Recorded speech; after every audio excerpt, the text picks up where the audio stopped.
Yes we are live now. Hello friends, this is Himanshi and welcome to let's learn. Hopefully आप सभी बढ़िया होंगे, मस्त होंगे, जबरदस्त होंगे। यार पीडीएफ इधर उधर हो गई थी एंड मोमेंट पे और पूरा डिस्टर्बेंस हो गया। ये मान लो दोबारा से सारी चीजें हुई हैं तो टाइम थोड़ा लग गया। बाकी back to back classes already थी। अब बस इतना ही गैप होता है एक क्लास के बीच में कि आप बस पीडीएफ पे नजर मारनी है तो देख लो, नहीं तो नहीं। अब आज तो वो भी नहीं था कई क्लासेस के बीच में, उसमें पीडीएफ हो गई इधर उधर। खैर कोई नहीं, अभी फाइनली चीजें ठीक हैं। कल से 9 बजे ही मिलेंगे। सभी को गुड इवनिंग, नमस्कार, राम राम, सत श्री अकाल, अस्सलाम वालेकुम, what ever you feel connected with. Hopefully आप सभी बढ़िया होंगे। कॉन्सेप्ट ऑफ डेवलपमेंट पे नए इस बार के ऑनलाइन एग्जाम में जो क्वेश्चंस आए हैं अलग अलग शिफ्ट में विद ऑफिशियल आंसर्स, क्योंकि कई बार क्या होता है पेडागोजी में कॉन्सेप्ट्स सही होते हैं सारे, आंसर की अलग जा रही होती है बहुत रेयर सिनेरियोज में। उसका रीजन ये है कि डिपेंड करता है कि वो किस पॉइंट ऑफ व्यू से पूछा गया था क्वेश्चन। तो बिल्कुल ऑफिशियली चलेंगे, थोड़ा सा लेट हो गए, कोई बात नहीं। कुछ लोगों को आप जगा दीजिएगा ऐसे हिला हिला के साइड में, है ना, ऐसे हाथ वाथ लगा के, भैया उठ जाओ क्लास शुरू हो गई है। चलो पोल में जवाब देंगे आप। कुछ 31 क्वेश्चंस हैं इस टॉपिक से, क्योंकि एक एक दो क्वेश्चन आपको हर एक सेट में इस टॉपिक से देखने को मिल जाएगा और 2 क्वेश्चन मिनिमम।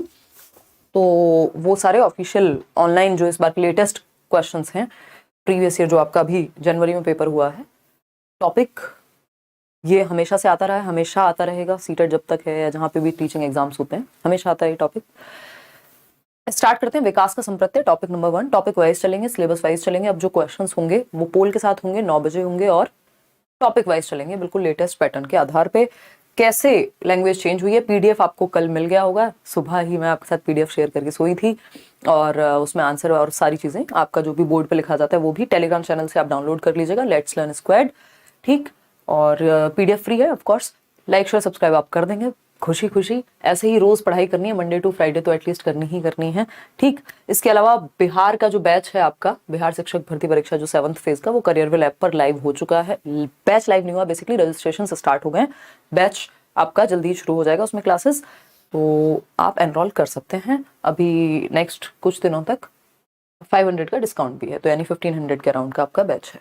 चलिए क्वेश्चन नंबर 1 पर चलते हैं। ये बताना इसलिए जरूरी है, नहीं तो कई लोग कहीं टेढ़ी मेढ़ी जगह एनरोल कर लेते हैं खुद को, कोई 300 में कोई 400 में, और फिर वो कोर्सेज या क्लासेस आपकी चलती नहीं है। तो इसलिए मैं खुद ही बोल देती हूँ कि आपको क्लैरिटी हो कि भाई इतना बड़ा डिफरेंस नहीं आएगा। फर्स्ट क्वेश्चन है आपके सामने और पोल भी आपके सामने होगा। देखिएगा क्वेश्चन नंबर 1 क्या कहता है और आप क्या कहते हैं पोल में, जवाब दीजिए। 10-20 सेकंड का समय आप ले सकते हैं पढ़ने में, इससे ज्यादा हम आपको नहीं दे पाएंगे। देखिएगा तो क्वेश्चन नंबर 1 जो है, क्वेश्चन नंबर 1, टेंशन ना लो, कल से 9 बजे ही बिल्कुल शुरू करेंगे, चाहे कुछ भी हो जाए, है ना।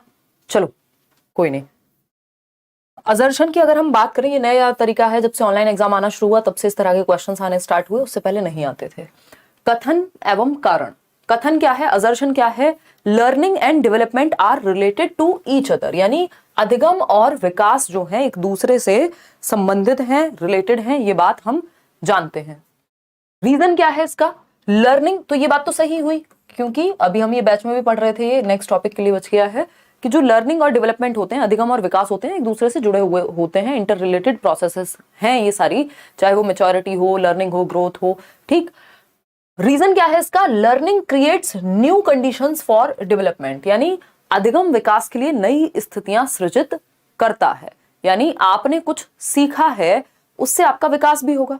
भाई आप पढ़ रहे हैं, एफर्ट्स, लर्निंग क्या है, लर्निंग इज बिहेवियरल चेंज या change in relatively permanent change in behaviour due to effort and practice, यानी अभ्यास और अनुभव के आधार पे जब आपके व्यवहार में परिवर्तन हो उसको अधिगम कहते हैं। आप साइकिल चलाना सीख रहे थे, आपने एफर्ट लगाया, प्रैक्टिस लगाया और सीख लिया, आपके व्यवहार में परिवर्तन हो गया लगभग permanently.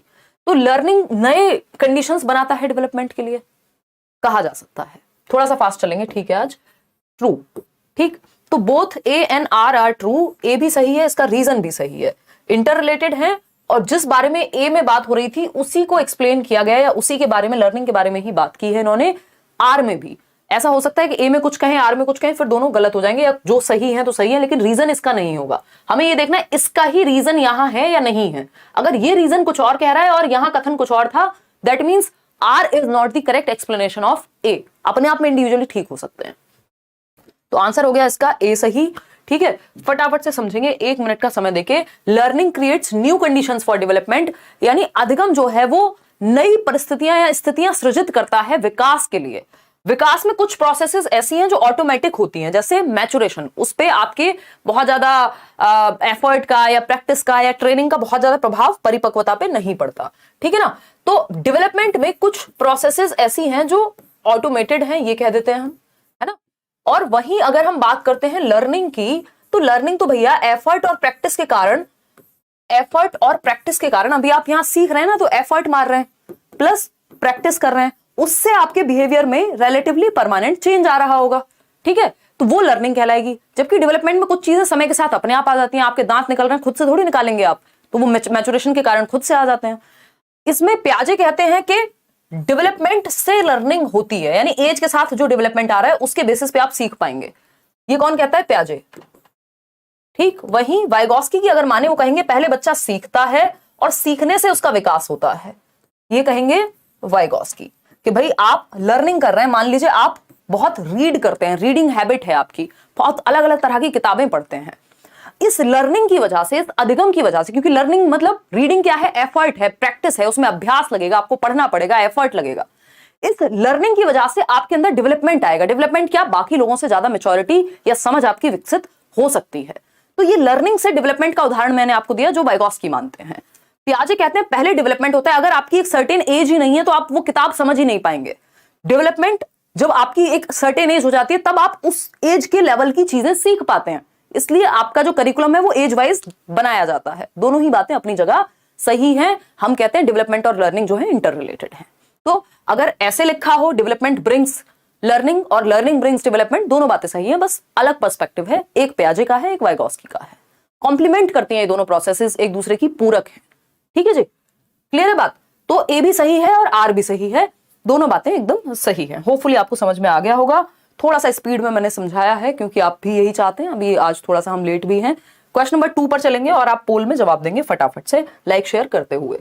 Which of the following statements about child development is correct, यानी बच्चों के विकास के बारे में कौन सा कथन सही है।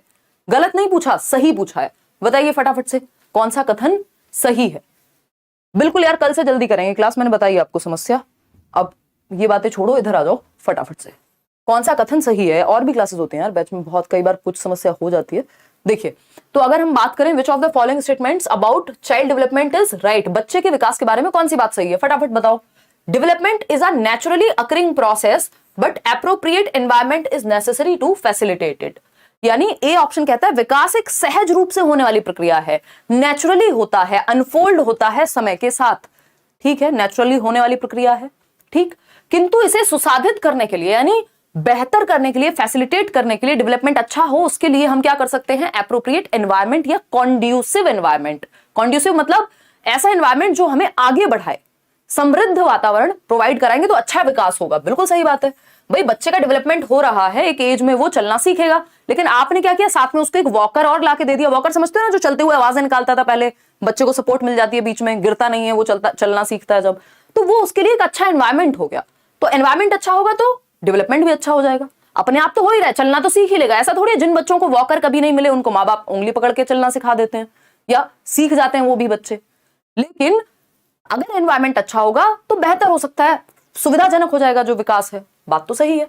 Development is pre determined bye genetic factors and can not be modified. भैया ये तो पहली ही बात थी हमने जब पढ़ी थी डेवलपमेंट के बारे में कि मॉडिफिकेशन संभव है, ये एमेंडेबल है, चेंजेबल है, प्लास्टिक इन नेचर है, परिवर्तन संभव है, ठीक है।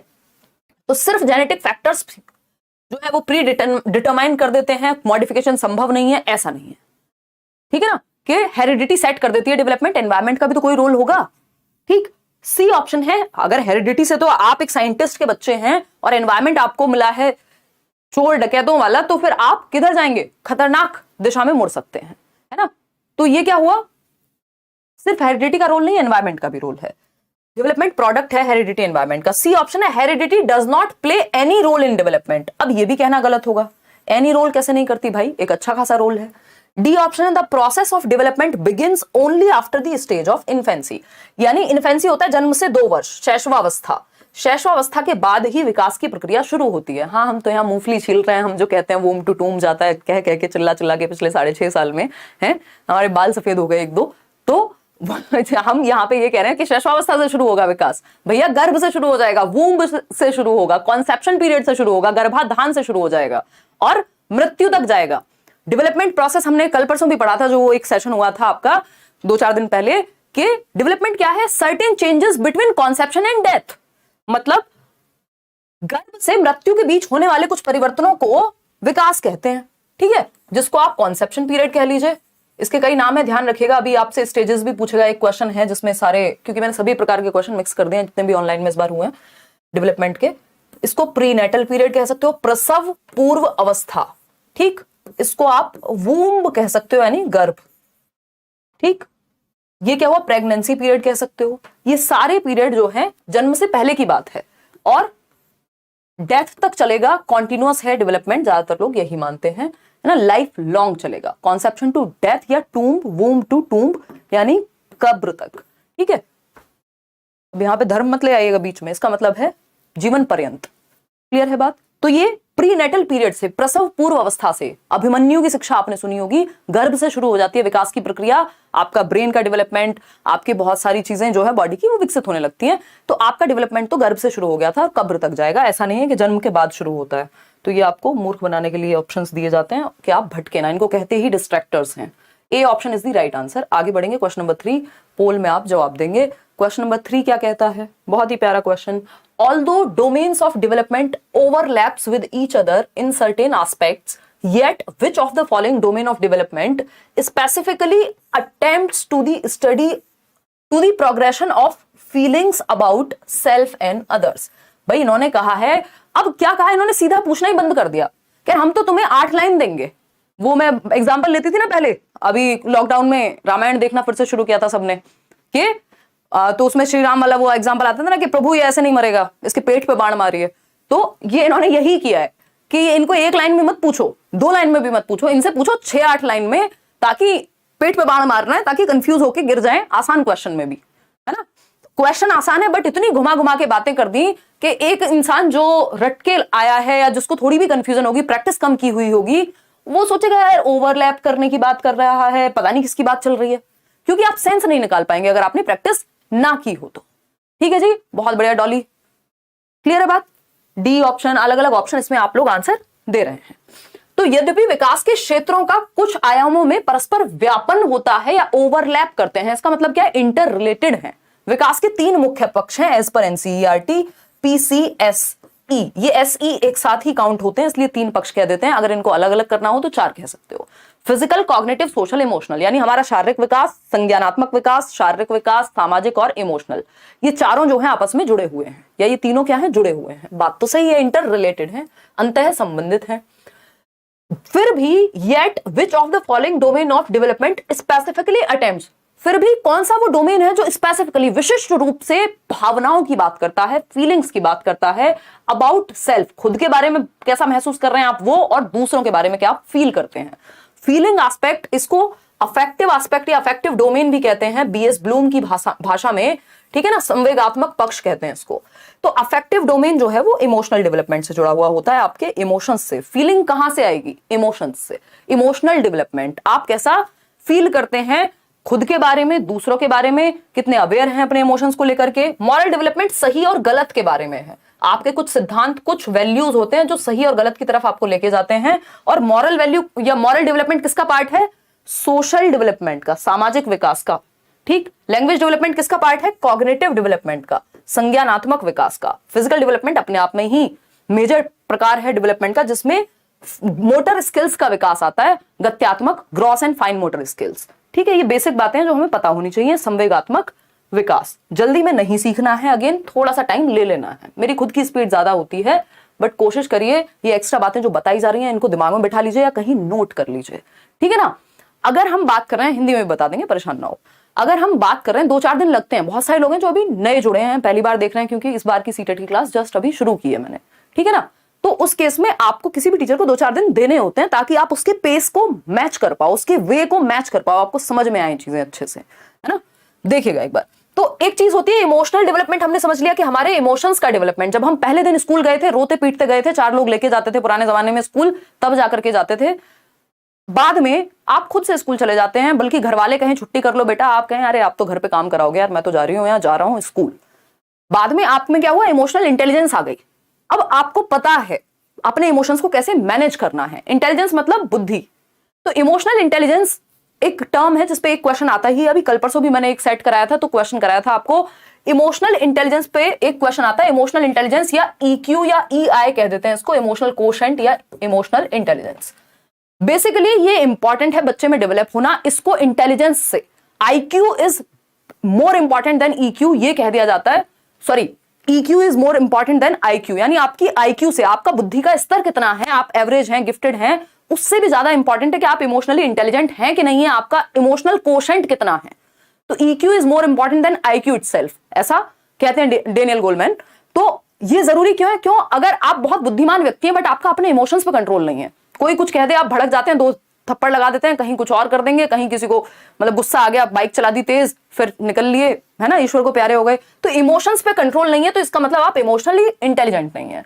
इमोशनल इंटेलिजेंस दिया किसने था 1990 में, ये क्वेश्चन पूछे जा चुके हैं, ये नहीं पूछा है कि दिया किसने था, बट डेनियल गोल्डमैन पे क्वेश्चन आ चुका है प्रीवियसली। तो 1990 की जब हम बात करेंगे तो येल यूनिवर्सिटी के दो प्रोफेसर हैं, एक हैं सेवॉयर और दूसरे हैं जॉन मेयर। सेवॉयर मेयर ने ये कॉन्सेप्ट दिया था और 1995 में बुक आई इमोशनल इंटेलिजेंस नाम की, जिसको डेनियल गोलमैन ने लिखा, छोटी सी क्यूट सी बुक है ना, गोलमैन ने लिखा। और इमोशनल इंटेलिजेंस का मतलब होता है सामवेगिक बुद्धि, यानी आप अपने इमोशंस को कंट्रोल करने में, मैनेज करने में अवेयर कितने हैं, उनके प्रति जागरूक भी हैं कि नहीं है। सबसे पहला स्टेप आता है कि आप अवेयर हैं कि नहीं है, आप कैसा महसूस कर रहे हैं आपको पता ही नहीं है ना, सीधा फिर फ्रस्ट्रेशन में निकलती है वो चीज। तो आप अपने इमोशंस के प्रति अवेयर हैं या नहीं है, आप कब किस काम को करते हुए कितना कैसा महसूस करते हैं, है ना, वो हुई अवेयरनेस। फिर होता है understanding of your emotions, aware हैं, कैसा महसूस कर रहे हैं, अब आप समझ रहे हैं कि कब आप कैसा महसूस करते हैं। फिर होता है मैनेजमेंट ऑफ इमोशंस, आप अपने इमोशंस को मैनेज कर पाते हैं या नहीं। भाई अगर आपको कई बार पता होता है, आपका मन कर रहा होता है अंदर से सामने वाले को गाली ही दे दो डायरेक्ट, बट आप नहीं देते ना, क्योंकि आप मैनेज करना जानते हैं, आपको लग रहा है सही जगह नहीं है, भैया बॉस है नौकरी से निकाल देगा बेकार में, है ना। तो इमोशनल मैनेजमेंट आप सीख गए वहां पे, तो इमोशंस को मैनेज करना भी इसका हिस्सा हो गया। आपने इमोशंस को डायरेक्शन देना, भाई आपको गुस्सा आ रहा है, जरूरी थोड़ी आप किसी को थप्पड़ मार के बात करेंगे, वो अधिकार नहीं है आपका। आप जिम में जाकर के एक्सरसाइज कर सकते हैं, दौड़ लगा सकते हैं, तो इमोशंस को डायरेक्शन दे दिया आपने। ठीक, अब इसमें कुछ एस्पेक्ट्स हैं, जैसे सेल्फ रेगुलेशन, यानी खुद को रेगुलेट करना इमोशंस पे, खुद पे, है ना। मोटिवेशन भी इसका एक एस्पेक्ट है। एम्पैथी मतलब आप में समानुभूति है, आप खुद को दूसरे की जगह रख के देख पाते हैं, तब भी आपका इमोशनल इंटेलिजेंस बेटर होगा। सेल्फ अवेयरनेस, खुद के इमोशंस को लेके अवेयरनेस। सोशल स्किल्स, कहां कैसा बिहेव करना है, ये सब कंपोनेंट्स हैं किसके, इमोशनल इंटेलिजेंस के। इसमें 4 चीजें मुख्य हैं जो आप एक बार यहां देख सकते हैं, और ये पूछा जा चुका है इमोशनल इंटेलिजेंस के अराउंड क्वेश्चन। अगर हम बात करें 4 मुख्य चीजें, परसीविंग इमोशंस, अगर आप बच्चे को चाहते हैं कि वो इमोशनली इंटेलिजेंट बने, यानी इमोशंस को कैसे परसीव कर रहे हैं आप। कई बार सामने वाला गुस्से में नहीं होता, उसका तरीका ही वैसा होता है। जैसे कई लोगों को लग सकता है यार हिमांशी तो बहुत एटीट्यूड में रहती है, आप मिले, बात की, आपका वो परसेप्शन चेंज हो गया। क्यों? क्योंकि आपने वो इमोशन को परसीव किया हुआ था। हो सकता है मेरी टोन ही वैसी हो, या किसी और की भी, ऐसे भी बहुत सारे लोग हो सकते हैं ना, वो नॉर्मल भी बोलते हैं, लगता है गुस्से में बोल रहे हैं बेचारे। तो परसीविंग इमोशंस यानी हम इमोशंस को परसीव कैसे कर रहे हैं, है ना, हम उनका परसेप्शन कैसा बना रहे हैं, हमारा एक नजरिया कैसा क्रिएट हो रहा है उनके प्रति। तो परसीविंग इमोशंस, कि हम ठीक से परसीव कर पाए इमोशंस को। अंडरस्टैंडिंग इमोशंस, हम इमोशंस को समझ पाए कि भाई किसी के साथ कोई घटना घटी है, ब्रेकअप हुआ है, तो 4 दिन हमारा दोस्त दुखी रह सकता है, अभी उसका वो वाला फेज चल रहा है, तो हम समझ रहे हैं इमोशंस को, तो हम इमोशनली इंटेलिजेंट हुए। ठीक, बच्चे के केस में भी आप डिफरेंट चीजें अप्लाई कर सकते हैं। यूजिंग इमोशंस, किस इमोशन को कहां यूज करना है। बच्चे को डांटना है तो हंसने वाला इमोशन थोड़ी यूज करोगे, कि या खुशी वाला इमोशन कैसे यूज करोगे डांटते हुए। हालांकि डांटना मतलब उस तरह से सही नहीं है, बट आप डिस्कस भी कर रहे हो, कोई सीरियस बात भी कह रहे हो क्लासरूम में, तब भी आप इमोशंस को यूज करोगे। हर एक बात में कोई ना कोई इमोशन तो आप यूज करते ही हैं। मैनेजिंग इमोशंस, यानी अपने इमोशंस को आप मैनेज कैसे करेंगे। ठीक है, ये सारी बातें आ गई, यानी emotional awareness of your emotions, management of your emotions, understanding of your emotions, perceive कैसे कर रहे हैं, यूज कैसे करेंगे।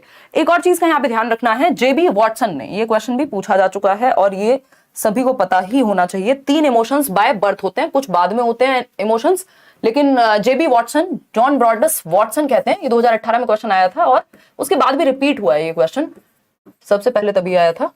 जेबी वॉटसन कहते हैं फादर ऑफ बिहेवियरिज्म कहते हैं इनको, व्यवहारवाद का जनक, बट आपके काम का नहीं है सीटेट में, आपके काम का है। इन्होंने कहा है 3 इमोशंस जन्म से होते हैं, फॉल से आप याद रख सकते हैं। फॉल बोले तो फियर, एंगर और लव।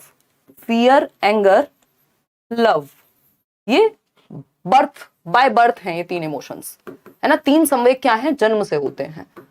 फॉल, FAL, ठीक है, फॉल मतलब गिरना, फॉल इन लव से याद रख सकते हो, ठीक है ना। फियर, फियर बोले तो भय, यानी आप बच्चे को उछालिए, छोटा सा बच्चा है उसको ऊपर उछालिए, आपको नजर आएगा भय उसके अंदर, मतलब शुरुआत में तो डरता है, वो बाद में एक्साइटेड होना सीखता है, ठीक है ना। एंगर, एंगर क्या है, क्रोध। आप छोटे से बच्चे को आंखें दिखाइए वो डर जाएगा, मतलब गुस्सा वो आपका समझ रहा है, इसका मतलब ये हो गया। फियर उसके अंदर आया, एंगर आपने शो किया, मतलब एंगर भी जन्म से है। फिर आता है लव यानी प्रेम। भाई एक जरा सा बच्चा जिसको बोलना नहीं आता वो भी प्रेम के भाव समझता है आपके, जब आप उसको गले से लगाते हैं, उसको खिलाते हैं, वॉटेवर। तो भय, क्रोध और प्रेम, फियर, एंगर और लव बाय बर्थ होते हैं हम में, ऐसा वॉटसन कहते हैं। क्लियर है। इस पे क्वेश्चन कैसे पूछा है, 2018 में पूछ लिया था कि अच्छा बताओ इनमें से कौन सा एक इमोशन है। अभी भी वो वही करते हैं, 3 चीजें दे देंगे जो दिमाग के बारे में, कॉग्निशन के बारे में होंगी। थिंकिंग लिखेंगे, रीजनिंग लिखेंगे, फिर लिख देंगे कुछ और लिख देंगे, परसेप्शन लिख देंगे, और कहीं एंगर या लव में से कोई एक लिख देंगे। पूछेंगे कौन सा एक इमोशन है, तो 3 चीजें दिमाग से रिलेटेड होंगी, एक इमोशन से रिलेटेड होगा, इनमें से कोई एक इमोशन दिया हुआ होगा, आपको समझ जाना है क्या कहानी चल रही है।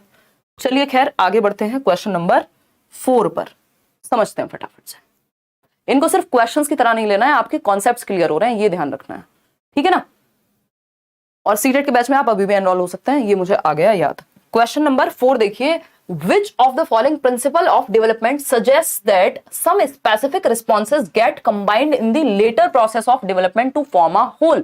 ये वो प्रिंसिपल ऑफ डेवलपमेंट है जो आधे लोग कंफ्यूज रहते हैं जिसमें हमेशा, और मैं कई सारे एग्जांपल देकर के समझाती हूं हर बैच में, और कंफ्यूजन रहती है लोगों को।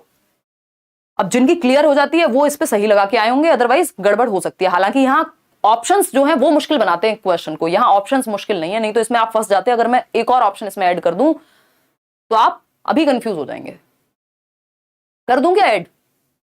हाँ चलिए करते हैं फटाफट से। एक ई ऑप्शन इसमें ऐसे ही ऐड कर लेते हैं, और आपको ये मान के चलना है कि ये प्रॉक्सिमो डिस्टल को हटा करके मान लेते हैं यहां से, और यहां मैंने लिख दिया है प्रिंसिपल ऑफ इंटर रिलेशन, अंतः संबंध का सिद्धांत।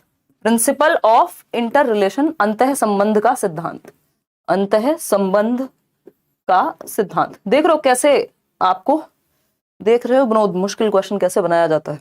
डी ऑप्शन हटा दिया हमने प्रिंसिपल ऑफ इंटर रिलेशन कर दिया यहां पे, ठीक है। अब आपके सामने, और मैं आपको इजी बना देती हूँ क्वेश्चन, मैं ये हटा ही देती हूँ। ये प्रिंसिपल ऑफ कॉन्टिन्यूटी भी नहीं है, ये प्रिंसिपल ऑफ सेफेलोकॉर्डल प्रिंसिपल भी नहीं है, ये दोनों ऑप्शन मैंने हटा दिया आपके। अब या तो ये बी होगा या फिर ये डी होगा, बताओ फटाफट से, ज्यादा स्मार्ट मत बनना, बताओ एक बार। क्वेश्चन चेंज कर दिया हमने, दिखाना जरा पोल। ए ऑप्शन कह रहे हैं कितने, 52% लोग। भाई साहब चक्कर आ गए आपको तो इसमें, है कोई बात नहीं, पानी वानी पी लो, इट्स ओके, होता है कोई बात नहीं। मतलब ए ऑप्शन कह रहे हैं 52% लोग, कौन से नशे हैं भाई ये, हैं?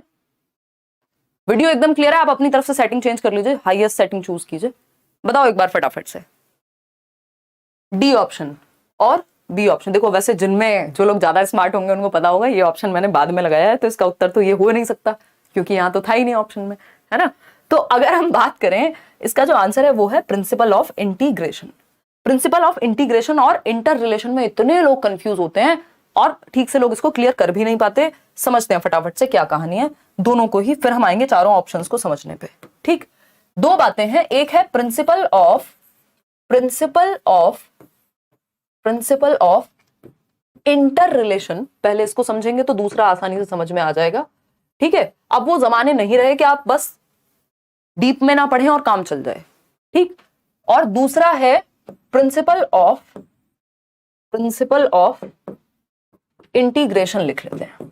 ठीक है जी, इंटीग्रेशन याद आ रहे हैं कुछ लोगों को, एग्जाम्पल बैच में पढ़े होंगे तो, या मैराथन वगैरह देखे होंगे तो। इंटर रिलेशन होता है अंतः संबंध। अंतः संबंध किसका? विकास के 3 पहलू हैं, अभी हमने बात की थी ना, ब्रॉड जो डोमेन है वो 3 है मुख्य रूप से, जिसको हम कई बार 4 कह देते हैं प्यार से, बट नंबर्स में पूछेगा तो 3 है। वो क्या है? PCSE। ठीक, SE साथ में है, यानी फिजिकल, कॉग्निटिव, सोशल, इमोशनल। भाई शरीर में चोट लगेगी, अच्छा महसूस नहीं करोगे उस दिन।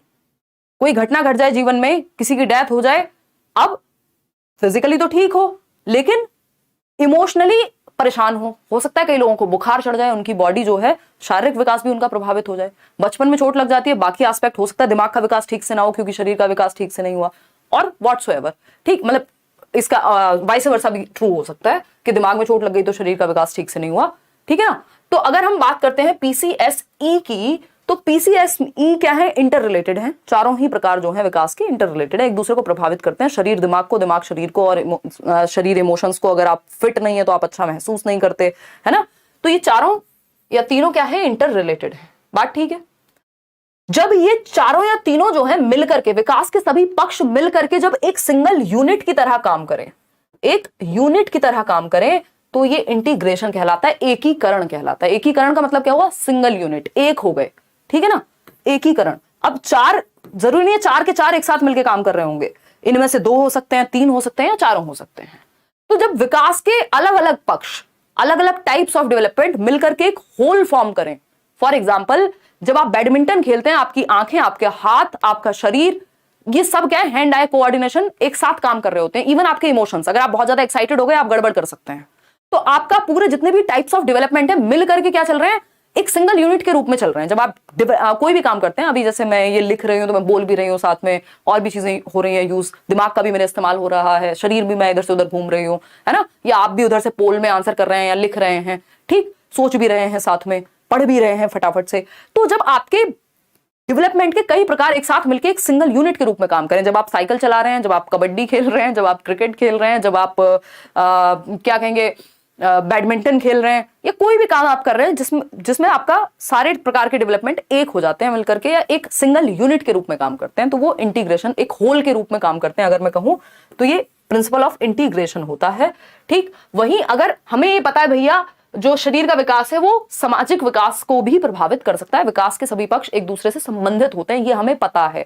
इसको इंटर रिलेशन कहते हैं, कि रिलेशन है, ओवरलैप कर सकते हैं। अभी आया था ना एक क्वेश्चन, ओवरलैप करते हैं, तो इन शब्दों को ही ध्यान में रखना है, पेपर में शब्दों पे ही उलझते हैं लोग। इंटर रिलेशन की जगह ओवरलैपिंग भी लिख सकता है वो। इंटीग्रेशन का मतलब है एक होल के रूप में काम कर रहे हैं।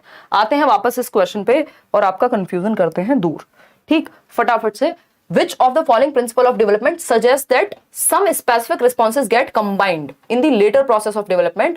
धीरे धीरे क्या होता है, हम कंबाइन करना सीख जाते हैं, इसी तरह से हम लिखना, खेलना, बाकी चीजें सीखते हैं, एक होल के रूप में काम करता है। इसको प्रिंसिपल ऑफ इंटीग्रेशन कहते हैं, ठीक है। प्रॉक्सिमोडिस्टल होता है, बच्चा पहले अपनी हथेली पे उसका पकड़ आएगी, कोई आप उसको पेन भी दोगे तो वैसे पकड़ेगा, बाद में वो सिर्फ 2 उंगलियों से पकड़ लेगा, यानी जनरल टू स्पेसिफिक जाना, ग्रॉस टू फाइन मोटर भी इसको ही कह सकते हैं हम। सेंटर टू पेरिफेरी, केंद्र से सीमाओं की ओर, प्रॉक्सिमोडिस्टल के पहले बच्चे की रीढ़ की हड्डी डेवलप होती है, फिर बाकी आर्म्स पे कंट्रोल, शोल्डर पे कंट्रोल आएगा, फिर आर्म्स पे यानी हाथों पे कंट्रोल आएगा, हाथों से भी फिर ये वाला जो हैंड्स हैं इन पे कंट्रोल आएगा आर्म्स के बाद, फिर इन हैंड्स से भी, हथेली से भी किस पे, उंगलियों की तरफ। तो ये है प्रॉक्सिमोडिस्टल। सेफेलोकॉर्डल है सर से पैर की ओर, पहले बच्चा सर संभालना, फिर गर्दन संभालना, फिर ये वाला पार्ट, फिर खड़े होना सीखेगा, ठीक। कॉन्टिन्यूटी तो आपको पता ही है, विकास की प्रक्रिया जीवन पर्यंत चलती है। तो ये थी कहानी। मेरा बहुत मन है कि मैं आपके साथ डिटेल में ही डिस्कशन करूं, थोड़ा पेशेंस रखिएगा कुछ दिन। शुरुआत में जब तक पूरा बेस आपका तैयार नहीं हो जाता, मैं एक्स्ट्रा में ही बता करके चलूंगी आपको, फिर हो सकता है धीरे धीरे वो सारी चीजें कवर हो जाएं जो हमने शुरुआत में बात की है। तो जो डेली क्लास ले रहे हैं, फिर स्पीड हम थोड़ी पकड़ सकते हैं, ठीक है जी, क्लियर है बात। हाँ, ये देखो शहजादी कह रही है मैं और रिया हर जगह मिलेंगे, कोई बात नहीं, इट्स ओके। देखिए थोड़ा सा स्पीड पकड़ते हैं, पढ़ लो, पढ़, इधर से उधर मन भटकते रहो बस। क्वेश्चन नंबर 5 है, which of the following factor comes under the category of socio cultural factors having an influence on development. फटाफट से बताना है, इसमें 2 मिनट नहीं लगाने, ये बहुत छोटा सा क्वेश्चन है, ठीक है ना। अगर हम बात करें कौन से वो फैक्टर हैं जो सामाजिक और सांस्कृतिक घटकों की श्रेणी में आते हैं विकास के पक्ष में, यानी समाज और संस्कृति वाले फैक्टर हैं, इसका मतलब एनवायरमेंटल फैक्टर्स हैं। एक तो हेरिडिटी वाले फैक्टर हुए, दूसरे एनवायरमेंट। एनवायरमेंट होता है 2 तरह का, एक फिजिकल यानी भौतिक वातावरण जिसमें जलवायु, अग्नि, आकाश टाइप लोग चीजें हैं, और दूसरा हो गया सोशल एनवायरमेंट जिसमें समाज है। तो अब बताओ फटाफट से, स्कूल क्लाइमेट किसका, एनवायरमेंट का हिस्सा है, बिल्कुल एनवायरमेंट का हिस्सा है। सोशियो कल्चरल फैक्टर का, वहां समाज का ही तो छोटा रूप है स्कूल, तो स्कूली माहौल जो है वो किसका हिस्सा है, सामाजिक सांस्कृतिक घटक है, जबकि तंत्रिका संबंधी विकार यानी न्यूरोलॉजिकल डेफिसिट हो गया कोई, तो ये हेरिडिटी का हिस्सा है या बायोलॉजिकल एस्पेक्ट का हिस्सा है, जैविकता का। बायोलॉजिकल डिस्पोजिशंस ये भी किसका है, हेरिडिटी का ही हिस्सा है। जेनेटिक मेकअप आपका डीएनए एंड ऑल, ये भी हेरिडिटी का ही हिस्सा है। स्कूल एनवायरनमेंट जो है वो किसका, एनवायरनमेंट का है, सोशियो कल्चरल फैक्टर्स का या सोशल कंटेंट्स में से एक है, सोशल एलिमेंट्स में से एक है। क्वेश्चन नंबर 6 देखिए, फटाफट से जवाब दीजिए, थोड़ी सी स्पीड अब हम पकड़ लेंगे। नितिन कह रहे हैं hello ma'am, Nitin here from Chhattisgarh Ambikapur, आपके सपोर्ट की वजह से मैं 28 सीडीपी में और ओवरऑल 120 स्कोर किया हूँ, you are the inspiration. Thank you Nitin, बहुत बढ़िया। देख रहे हो विनोद, नितिन कितने अच्छे नंबर लेकर आ रहे हैं। खैर छोड़िए, क्वेश्चन नंबर 6 बता दीजिए नितिन, ऑल द बेस्ट आगे के लिए। Holding a pencil example of dash skill while kicking a football is an example of dash skill, यानी एक पेंसिल को पकड़ना। ये जो पेंसिल मैंने पकड़ी हुई है, आई मीन पेन है ना, बोलो पेंसिल। ये मैंने अभी कल परसों ही सीखा है अपने बहन भाई से, है बताओ। तो पेंसिल को पकड़ना किस कौशल का उदाहरण है, और फुटबॉल को धकेलना या किक करना किस एक स्किल का उदाहरण है, फटाफट से बताओ। बोल दिया पेंसिल, ठीक है आपकी क्लास कैंसिल। बकवास कर रही हूं मैं, चलो आओ इधर। फाइन मोटर स्किल का उदाहरण क्या है, ये पेन को पकड़ना। भाई छोटी छोटी मसल्स का, यानी आपकी आंखों की और आपकी हाथ की मसल्स का कोऑर्डिनेशन जहां लगे वो फाइन मोटर स्किल है। फाइन मतलब सूक्ष्म, तो पेंसिल पकड़ना क्या है, फाइन मोटर स्किल का उदाहरण है, सूक्ष्म गतिक कौशल का उदाहरण है। फिर हम बात करेंगे किसकी, फुटबॉल को किक करना, यानी आपकी लेग्स की मसल का इस्तेमाल हुआ है, आपके शरीर की बड़ी मसल्स का जहां इस्तेमाल है वो ग्रॉस मोटर स्किल है। तो यहां पे क्या बात हुई है, पेंसिल को पकड़ना ग्रॉस फाइन मोटर, और किसको पकड़ना, फुटबॉल को लात मारना क्या है, ग्रॉस मोटर, क्योंकि उसमें लेग्स की और आर्म्स की अगर मसल्स का यूज हो रहा है तो वो लेग्स और आर्म्स की मसल का, जैसे भागने में यानी रनिंग में, जंपिंग में, है ना, और आपका ये किकिंग ऑफ फुटबॉल, ये सारी चीजें ग्रॉस मोटर में आएंगी। फाइन में आपका लिखना, लिखना बेसिकली राइटिंग, ड्राइंग, पेंटिंग, ये सारी चीजें, निटिंग, बुनाई, ये सब फाइन में आएंगे। ठीक, सोशल और इमोशनल का यहाँ कोई रोल नहीं है ना।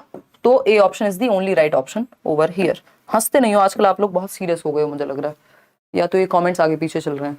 मेरे जोक को आपने वेस्ट कर दिया, अब मैं बहुत शर्मिंदा हूँ ये पीजे मारने पे। अगली बार मैं अच्छा जोक क्रैक करूंगी। देखिएगा एक बार क्वेश्चन नंबर 7 देखिए फटाफट से। Which of the following is not correct in the context of development, विकास के विषय में कौन सी बात सही नहीं है, यानी डेवलपमेंट के बारे में कौन सी बात सही नहीं है। बोलो पेंसिल तेरी शादी कैंसिल, तनु कह रहे हैं बहुत बढ़िया, खेल लो। देखो इधर आ जाओ, अगर हम बात करें लो हंस दिया, बहुत बढ़िया अनुज, बहुत ही अच्छा। आंसर भी दे दो अब इसी बात पे। हाँ, सीबीटी मोड वाले पेपर हैं जो अभी 2023 में खत्म हुआ है, फरवरी में। देखिए, और इसमें मैं अलग अलग टॉपिक के क्वेश्चंस आपको कराऊंगी। कौन सी बात डेवलपमेंट के बारे में गलत है, सही नहीं गलत है। डेवलपमेंट प्रोसीड्स इन अ डिसकंटिन्यूअस मैनर, यानी अनिरंतरता में चलता है। बस आपको बताया था, प्याजे नहीं लिखा तो ये गलत हो जाएगा, प्याजे लिखा होता तो सही हो जाएगा, है ना। और बाकी लोग भी जो भी स्टेजेस की बात करते हैं वो सब डिसकंटिन्यूअस मानते हैं, बट डेवलपमेंट के विषय में प्याजे ही जनरली बात करते हुए मिलते हैं। Children develop at different rates, ये बात तो सही है, दर भिन्न होती है। Development is a result of complex interaction of nature, मतलब हेरिडिटी, नर्चर मतलब एनवायरमेंट, यानी वातावरण एवं आनुवांशिकता का गुणनफल है। डेवलपमेंट इज रिलेटिवली ऑर्डरली, बिल्कुल सही बात है, एक ऑर्डर में, एक सीक्वेंस में, एक क्रम में होता है विकास। ऐसा नहीं है अचानक से एक दिन आप 6 फीट हाइट हो गई, कल 4 फीट थी, ऐसा नहीं होता। एक ऑर्डर होता है, एक सीक्वेंस होता है। अचानक से आप बूढ़े नहीं हो जाएंगे, बूढ़े होने से पहले आपको बच्चा होना पड़ेगा, ऐसा नहीं होगा। बचपन बाद में आया, बुढ़ापा पहले आ गया, कई लोगों के लिए मानसिक रूप से ऐसा हो सकता है। तो A option is the right answer कि डेवलपमेंट डिसकंटिन्यूअस या अनिरंतर होता है, ये हम नहीं मानेंगे। ज्यादातर लोग यही मानते हैं, यानी सिद्धांतकार के development is a continuous process, womb to tomb जाता है, लाइफ लॉन्ग होता है। सही है बात, आगे बढ़ते हैं। इसको प्रिंसिपल ऑफ प्लास्टिसिटी भी कह सकते हो आप, कि जीवन पर्यंत चलता है। क्वेश्चन नंबर 8 है, although domains of development are interrelated, yet development of intellectual abilities such as logical reasoning are a significant part of study under dash domain of development. बहुत प्यारे प्यारे क्वेश्चंस हैं, अगर आप ये पूरे 31 के 31 क्वेश्चंस अटेम्प्ट करेंगे, आपको इस टॉपिक से नए क्वेश्चंस में दिक्कत नहीं होने वाली, क्योंकि जितना भी घुमा फिरा के लेंथी क्वेश्चंस बना सकते हैं, बना दिए हैं इन्होंने। ठीक है ना। क्लियर है? ऐसे क्वेश्चन आते रहेंगे भाई बीच बीच में जो टफ लगेंगे आपको। क्लास कितने बजे तक हुई? पढ़ने में कितने आंसू आते हैं ना आप लोगों को, हैं? सबको तो नहीं, खैर। पूछते हो कभी खाते हुए कब तक खाएंगे, टेस्ट आ रहा है तब तक खाएंगे गोलगप्पे, एक के बाद दूसरा, दूसरे के बाद तीसरा, है? क्लास में पूछना है कब तक होगी। मैं यहाँ 5 घंटे से ले रही हूँ, तब से तो हुआ नहीं कुछ दिक्कत, इनको एक क्लास लेने में समस्या है? चलिए देखिए, अगर हम बात करें, सी ऑप्शन कह रहे हैं कई लोग, बिल्कुल सही बात है। पूछा है कि डोमेन्स ऑफ डेवलपमेंट क्या है, इंटर रिलेटेड है, ओवरलैपिंग है, जैसा एक और क्वेश्चन आया था। Yet development of intellectual abilities, ये बात हम कर चुके हैं। इंटेलेक्चुअल एबिलिटीज लिखा हो, मेंटल एबिलिटीज लिखा हो, डेवलपमेंट ऑफ इंटेलिजेंस लिखा हो, सब क्या है? कॉग्निटिव डेवलपमेंट का हिस्सा है। जो भी काम दिमाग से होगा वो कॉग्निटिव डेवलपमेंट के अंदर आएगा, बौद्धिक विकास के अंदर आएगा, संज्ञानात्मक विकास के अंदर आएगा। जैसे बौद्धिक क्षमताएं कौन सी? तार्किकता या तार्किक विचार, यानी लॉजिक। दिमाग से लगता है ना लॉजिक, ठीक? लॉजिक हो गया, या इसके अलावा इन्होंने दिया हुआ है लॉजिकल रीजनिंग, बस एक ही इन्होंने दिया है, अदरवाइज इसमें थिंकिंग, रीजनिंग, ये सब भी हो सकता था। और परसेप्शन, मेमोरी, जो भी काम दिमाग से होते हैं वो सब संज्ञानात्मक विकास में आते हैं। इसी के बारे में पियाजे ने थियोरी दी है, दिमाग के विकास के बारे में ही, इसी से नॉलेज बिल्ड होती है। और वाइगॉस्की ने भी इसी के बारे में थियोरी आपकी दी है, ब्रूनर भी इसी की बात करते हैं, ठीक है ना? चलिए खैर, तो लॉजिक कोई शरीर में थोड़ी होता है। क्वेश्चन नंबर 9 देखिए फटाफट से, क्या कहता है क्वेश्चन नंबर 9? देखिएगा, during childhood which of the following agency acts as a primary agency of socialisation for children. यानी कि अर्ली चाइल्डहुड पता है आपको, अर्ली चाइल्डहुड भी नहीं, ड्यूरिंग चाइल्डहुड लिखा है और उधर लिखा है प्रारंभिक बाल्यावस्था। हिंदी और इंग्लिश में आजकल ये गड़बड़ करते रहते हैं। 2 से 6 वर्ष की बात हो रही है, इसका मतलब है ना, अर्ली चाइल्डहुड यानी प्रारंभिक बाल्यावस्था की बात हो रही है। तो during childhood which of the following agency acts as primary agency of socialisation for children. देखिए, प्राइमरी एजेंसी ऑफ सोशलाइजेशन जब भी है तो हमें पता है परिवार होता है प्राथमिक, और अर्ली चाइल्डहुड की बात हो रही है, इसका मतलब तब तो वो सबसे अलग रहना सीखा ही नहीं है, नया नया प्ले वे जाना सीखा है, बस हद से हद, है ना, प्ले स्कूल्स जो होते हैं। तो प्राइमरी जो है वो परिवार है, बाकी सारे यहाँ सेकेंडरी हैं। फैमिली मिनिएचर वर्जन है, छोटा रूप है समाज का। दुनिया में कैसे रहते हैं, क्या खाते हैं, कैसे किसी को नमस्ते करते हैं, कोई घर पे आता है तो पानी पिलाते हैं, ये जो भी सामाजिकरण के तरीके हैं, यानी समाज में रहने के, सोशलाइजेशन मतलब हम एक सामाजिक मनुष्य बन पाए, समाज में कैसे रहते हैं वो सीख पाए, अडेप्ट करना, वो हमें सबसे पहले कौन सिखाता है? परिवार सिखाता है ना। परिवार मिनिएचर वर्जन है किसका? सोसाइटी का। तो फैमिली प्राइमरी इसमें हो गई, और बाकी सारी चीजें जो है वो सेकेंडरी, स्कूल तो स्पेशली, ठीक, वो सेकेंडरी में आएगा। इंपॉर्टेंट है बट सेकेंडरी एस्पेक्ट में आता है। क्वेश्चन नंबर 10 देखिए फटाफट से, बहुत ही प्यारा क्वेश्चन। स्नेहा आप में से भी किसी का तो नाम होगा ही, या कई लोगों का नाम हो सकता है, क्योंकि हजारों की संख्या में आप अभी हैं। कितने? 12,314 लोग देख रहे हैं और सिर्फ 6,700 लोगों ने लाइक किया है। ये इक्वेशन हमें बराबर चाहिए होती है, नहीं तो नंबर कम आते हैं। मजाक कर रहे हैं यार। स्नेहा's height is growing very fast and now her hand can easily reach the handle of her long cupboard from which she can open the cupboard very easily. Sneha's change in height is called dash. यानी स्नेहा एक बच्ची है जिसकी height बहुत तेजी से बढ़ रही है ना। हमारे वाली स्नेहा की तो बढ़ गई होगी जितनी बढ़नी होगी, क्योंकि कोई सीटेड दे रहा है तो हाइट वाइट तो बढ़ गई होगी अब तक, ठीक। तो very fast and now her hand can easily reach the handle of her long cupboard. तो जो अलमारी है जिसमें कपड़े रखे हुए हैं वो उसका हैंडल तक उसका हाथ पहुंच जाता है, पहले नहीं पहुंच पाता था, है ना। तो अब ये Sneha's change in height is called, Sneha की हाइट में परिवर्तन को क्या कहेंगे बताइए। हाइट में परिवर्तन पूछा है, हाथ से अलमारी खोलने को नहीं पूछा है क्या है, वो फिर ग्रॉस मोटर स्किल हो जाएगा क्योंकि आर्म का प्रयोग हो रहा है, ठीक है ना। ग्रोथ है ये, क्यों? क्योंकि हाइट की बात हो रही है। Change in height measurable units में जिन चीजों को मापा जा सकता है, जिन परिवर्तनों को, वो वृद्धि कहलाते हैं। और हाइट क्या है? मेजरेबल है। तो हाइट का बढ़ना, वेट का बढ़ना, शेप का बढ़ना या कम होना, साइज का कम होना या बढ़ना क्या है? ग्रोथ का हिस्सा है। डेवलपमेंट, क्योंकि इसमें क्वांटिटेटिव या मेजरेबल या परिमाणात्मक परिवर्तन आते हैं, स्ट्रक्चरल चेंजेस आते हैं, आपके स्ट्रक्चर में, बॉडी स्ट्रक्चर में चेंज आना, वहीं विकास में, आपकी समझ में, आपके इमोशंस में, आपके दिमाग में, ये सारे परिवर्तन आना। यानी qualitative changes as well as quantitative changes, दोनों प्रकार के चेंजेस डेवलपमेंट में चले जाएंगे। सिर्फ क्वांटिटेटिव चेंजेस जिनको मापा जा सकता है वो ग्रोथ का हिस्सा हो जाएंगे, ठीक है। अफसा कह रहे हैं आप मैम आप बहुत मजाक करते हैं। अरे करते रहना चाहिए यार मजाक, कोई इतना सीरियस होकर कहाँ जाना है, पढ़ाई तो ऐसे भी हो रही है ना अच्छे से, थोड़ा माहौल लाइट रहेगा तो आपको समझ में भी आएगा। देखिए question number 11, the rate of development of each child, यानी प्रत्येक बच्चे की विकास की दर बताइएगा। फर्स्ट ऑप्शन है is determined at the time of conception and environment does not play any much role in it. भैया ये कह रहे हैं विकास की दर तो निश्चित हो जाती है गर्भ के समय ही, और अब कोई भी एनवायरमेंट का फैक्टर इस पे कुछ नहीं कर पाएगा। मतलब बच्चे को खाना पिलाना, सूसू पॉटी कराना सब बंद कर दो, क्योंकि हेरिडिटी ने सब कुछ निश्चित कर दिया है गर्भ के समय ही, एनवायरमेंट का कोई रोल नहीं है। तो ये हो गई निपट मूर्खता की बात। फिर आते हैं बी ऑप्शन पे, unfolds in a dynamic manner, यानी परिवर्तनशील, चेंजेबल। डायनेमिक मतलब ये परिवर्तनशील है, आनुवांशिकता और पर्यावरण की अंतःक्रिया के माध्यम से गतिशील तरीके से उभरती है जो दर है आपकी। अगर आप बच्चे को अच्छा खिला पिला रहे हैं, अच्छी ट्रेनिंग दे रहे हैं, तो विकास अच्छे से होगा, दर बढ़ जाएगी, तेजी से वृद्धि और विकास होगा। उसको ऐसी एक्टिविटीज करा रहे हैं जिससे उसका दिमाग अच्छा डेवलप हो, तो क्या होगा? तो unfolds in a dynamic manner through the interaction of heredity and environment. तो हेरिडिटी और एनवायरमेंट, जो आपके जेनेटिक्स हैं, जीन्स और जैसा एनवायरमेंट मिल रहा है, उन दोनों की गुणनफल से, उन दोनों के प्रोडक्ट की वजह से जो पेस ऑफ डेवलपमेंट है, रेट ऑफ डेवलपमेंट है, वो अनफोल्ड होगा। ठीक है जी। सी ऑप्शन है can be accurately predicted. Accurately कोई प्रिडिक्ट नहीं कर सकता। Can be predicted to a level, और समवॉट प्रिडिक्टेड हो सकता है कि कुछ हद तक आप अनुमान लगा सकते हैं बच्चे के लक्षण देख करके कि ये इस तरफ जाएगा। ऐसा नहीं कि आप पूरी तरह से अनुमान लगा दें, है ना। अगर ऐसे प्रिडिक्शन की बात करें तो फिर जो थॉमस एल्वा एडिसन थे, उनको तो कह ही दिया था स्कूल से कि भैया तुम तो जाओ घर, तुम्हें नहीं आता वाता कुछ और तुम नहीं पढ़ पाओगे, अपने बच्चे को ले जाओ, ऐसा कह दिया उनकी मदर को। बाद में वो फिर साइंटिस्ट बने। तो एक्यूरेटली तो कोई प्रिडिक्ट कर ही नहीं सकता, उनके उस समय के लक्षणों को देख के अनुमान लगाया गया, लेकिन सही प्रिडिक्शन थोड़ी हुआ। तो हमेशा प्रिडिक्शन सही होगा या अनुमान सही होगा वो जरूरी नहीं है, चाहे वो आपका ज्योतिष हो, चाहे वो कोई और हो, है ना।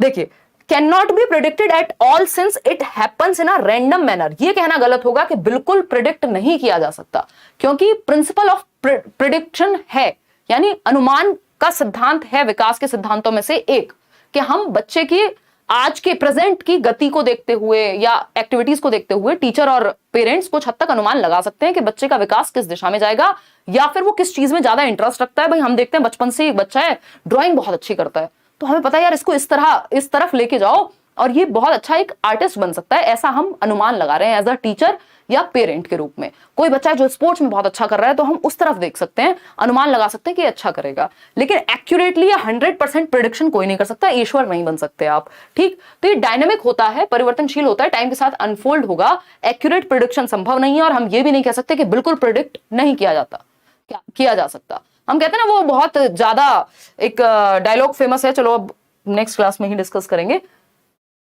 कई लोगों को स्पीड की चिंता है, कल से 9 बजे क्लास शुरू होगी और किसी ने कहा कि स्पीड में चलो, तो देखना फिर क्या ही कर लेंगे। वैसे इतनी दूर से ब्लॉक करने के सिवा, ब्लॉक भी नहीं करते यार, बुरा लगता है। देखिए क्वेश्चन नंबर 12 देखिए, in the field of child development the concept of brain plasticity. ये क्वेश्चन आप कर चुके हैं, इस पे एक नया क्वेश्चन भी आज है, ये तो आप 2 सेकंड में जवाब देके फटाफट से निकलो। बताओ फटाफट से, आप सोते कब हो? नींद से हम मरे जा रहे हैं। हाँ, मैं दिन में सोती हूँ ना। देखो एक बार, मस्तिष्क नमनीयता, नमनीयता मतलब प्लास्टिसिटी, चेंजेबल, फ्लेक्सिबिलिटी, रिजिड नहीं है, रिजिड चीज टूट जाएगी, लेकिन प्लास्टिक है, दैट मींस आपको पता है प्लास्टिक इजीली टूटता नहीं है, तो प्लास्टिसिटी जो है दैट मींस फ्लेक्सिबिलिटी है, उसमें लचीलापन है, हमेशा चलता रहेगा।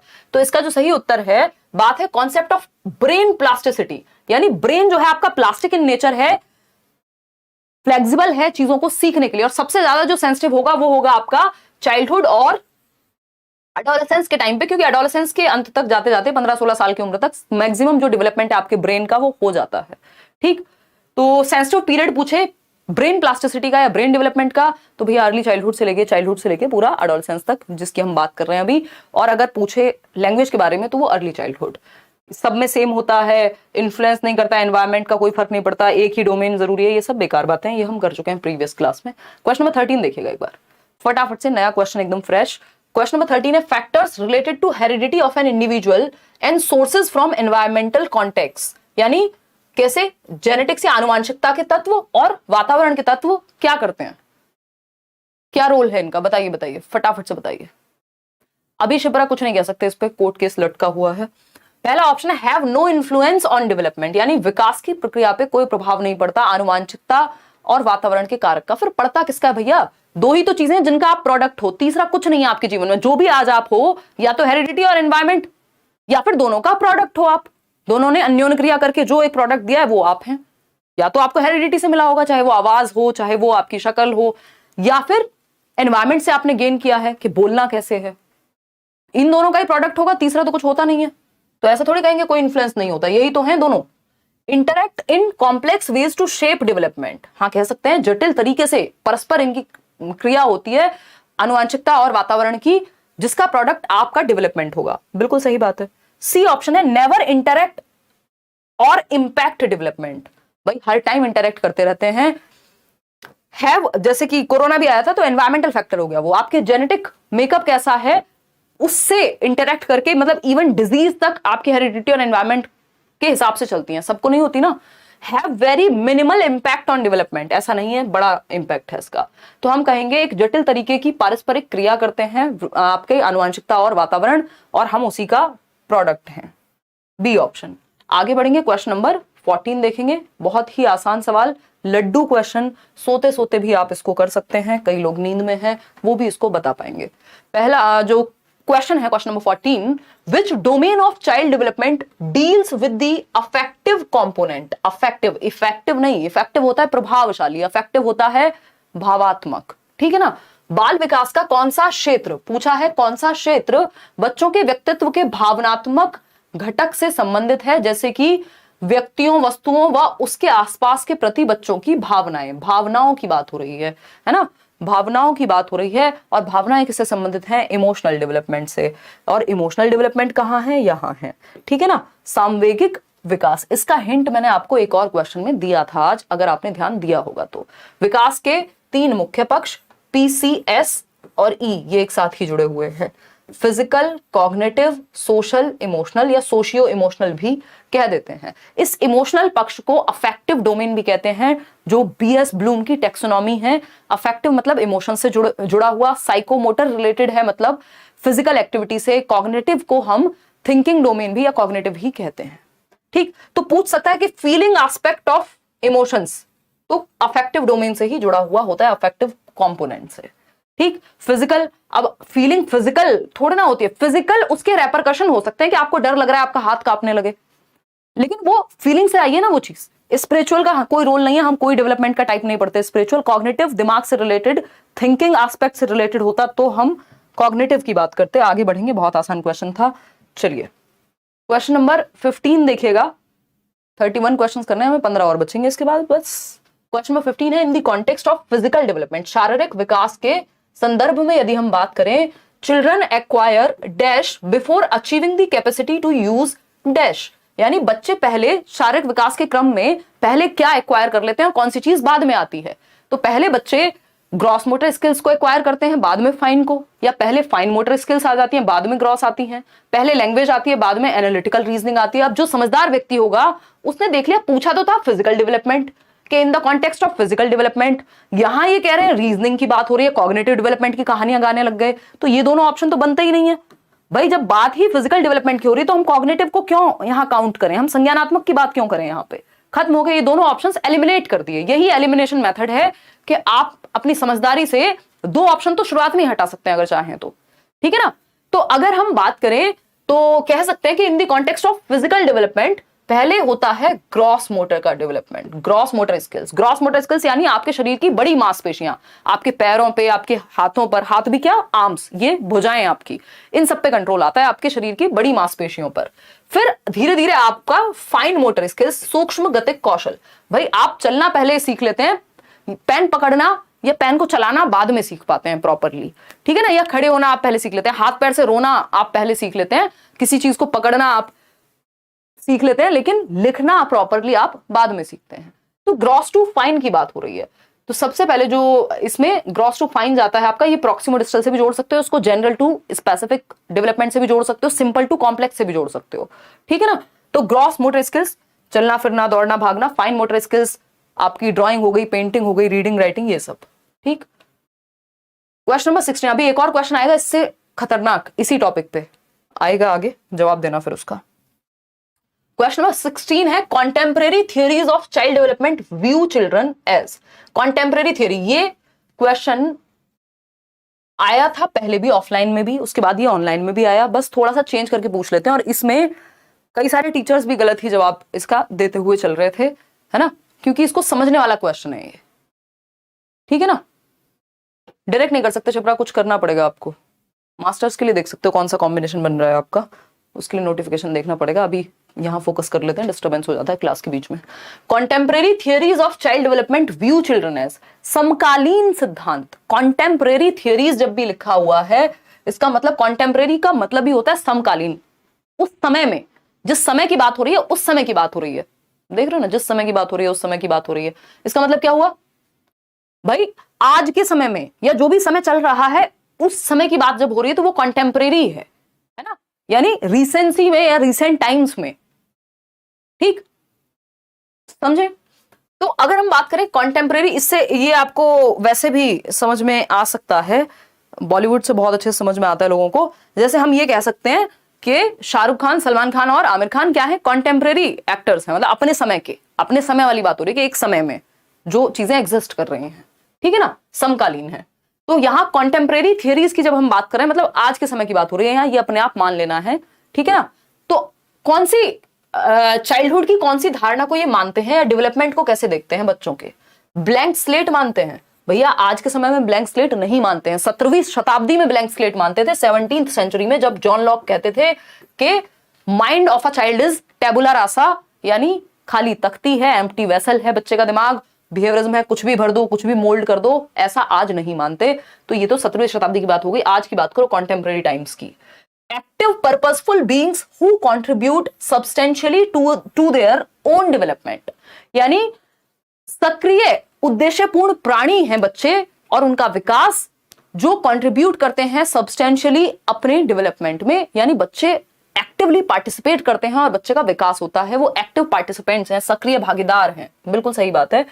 Having an इनेट plan for orderly growth that can not be changed, यानी विकास की व्यवस्था पहले से ही निश्चित होती है, उसको बदला नहीं जा सकता। तो फिर तो हम क्यों स्कूल खोल के बैठे हैं, हम क्यों एक्टिविटीज कराएं, क्यों हम वाद विवाद कराएं, जब सब कुछ पहले से ही निश्चित है। तो डी ऑप्शन है genetically programmed beings who can not do anything to alter their own course of development, यानी जेनेटिकली प्रोग्राम्ड बीइंग्स हैं। मान लिया भाई जेनेटिकली प्रोग्राम्ड है, लेकिन ये किसने कह दिया कि we can not do anything for our own development या ओन कोर्स ऑफ डेवलपमेंट, क्या हम कुछ नहीं कर सकते अपने डेवलपमेंट में परिवर्तन, ये तो कहना गलत हो जाएगा, क्योंकि development is modifiable and plastic in nature, ठीक है ना। तो बी ऑप्शन एकमात्र सही है कि बच्चे सक्रिय उद्देश्यपूर्ण प्राणी हैं जिनकी अपने खुद के विकास में महत्वपूर्ण भूमिका है। अब इससे दो बातें जरूर समझ लें, अदरवाइज आप फंस जाएंगे, अगली बार क्वेश्चन आएगा तो, है ना। Contemporary theories of child development, ये आपको पीडीएफ में मैं ऐड करके दे ही दिया था। समय लगता है थोड़ा इन सब चीजों में, काफी समय लगता है, बट आपको हेल्प काफी मिल रही होगी। कॉन्टेम्परेरी, एक minute, theory of child development, CD लिख दिया मैंने, या थियरीज ऑफ डेवलपमेंट, ये भी आप मान सकते हो, ठीक है ना। कॉन्टेम्परेरी का मतलब है, कॉन्टेम्परेरी थियरीज ऑफ डेवलपमेंट ये मानती हैं कि बच्चों का विकास क्या है, सोशियो कल्चरल एस्पेक्ट में होता है, सामाजिक सांस्कृतिक पक्ष में होता है, यानी बच्चों को एक्टिव रखो, जो बात वाइगॉस्की भी मानते हैं, है ना। ये नहीं कहते कि चाइल्डहुड कैसी संकल्पना है, तो इनके लिए चाइल्डहुड एक सोशल कंस्ट्रक्शन है। बहुत इंपॉर्टेंट है, इसमें लोग फंसते हैं, सभी ने गलत उत्तर भी इस पे बताया है, बहुत सारे टीचर्स में गड़बड़ करते हैं, ठीक है ना। चाइल्डहुड क्या है, एक सोशल कंस्ट्रक्ट है ना, एक सामाजिक परिकल्पना है कॉन्टेम्परेरी थियरीज के अकॉर्डिंग। इसका सिंपल उदाहरण जो मैं पहले भी देती आई हूं, है ना, सोशल कंस्ट्रक्ट है। क्या है, सोशल कंस्ट्रक्ट है, सामाजिक संरचना है। क्या, विकास जो है, या बचपन जो है, स्पेशली बचपन का मतलब यहां भाई आपके घर का बच्चा और एक गरीब व्यक्ति के घर का बच्चा, कैसे वो 7 साल की उम्र में बाहर बलून बेच लेता है ना, भीख मांग लेता है, अपना पेट भर लेता है, दुकान से जाके 4 चीजें ले आता है, और आपके घर का 7 साल का बच्चा खुद से दूध नहीं उठा के पी पाता। चाइल्डहुड क्या हो गया, एज वाला फैक्टर नहीं हुआ, फिक्स्ड नहीं हुआ, सोशल कंस्ट्रक्ट हो गया, या सोशियो कल्चरल अप्रोच से प्रभावित हो गया। तो चाइल्डहुड इनके अकॉर्डिंग क्या है, सोशियो कल्चरल एस्पेक्ट में देखा जाता है, ना कि फिक्स्ड एज में देखा जाता है। समझ पा रहे हैं बात को। तो ये यहां पे ध्यान रखना है कि कॉन्टेम्परेरी थियरीज एक तो ये मानती हैं कि बच्चे को एक्टिव बीइंग रखना है, जो डेवलपमेंट है वो एक्टिव कंस्ट्रक्शन से होगा, बच्चे को सक्रिय रखो आप, ठीक। दूसरी बात, चाइल्डहुड क्या है, एक सोशल कंस्ट्रक्ट है, सामाजिक संकल्पना है, एज से ज्यादा इंटरेक्शन, सोशियो कल्चरल एस्पेक्ट में इंटरेक्शन, समाज और संस्कृति किन लोगों में वो रह रहा है और कैसे इंटरेक्ट करेगा, वो विकास को प्रभावित करेगा या निर्धारित करेगा, ठीक। तो इसको कई तरीके से पूछा जा सकता है। आगे बढ़ते हैं क्वेश्चन नंबर 17 पे। क्वेश्चन नंबर 17 क्या कहता है, पोल में जवाब देंगे आप फटाफट से। क्वेश्चन नंबर 17 कहता है which of the following statement is correct in the context of development, विकास के संदर्भ में कौन सा कथन सही है, बताइएगा फटाफट से बताएंगे आप। और मैं 2 घूंट पानी पीने की आज्ञा अगर आपकी हो तो अच्छा रहेगा।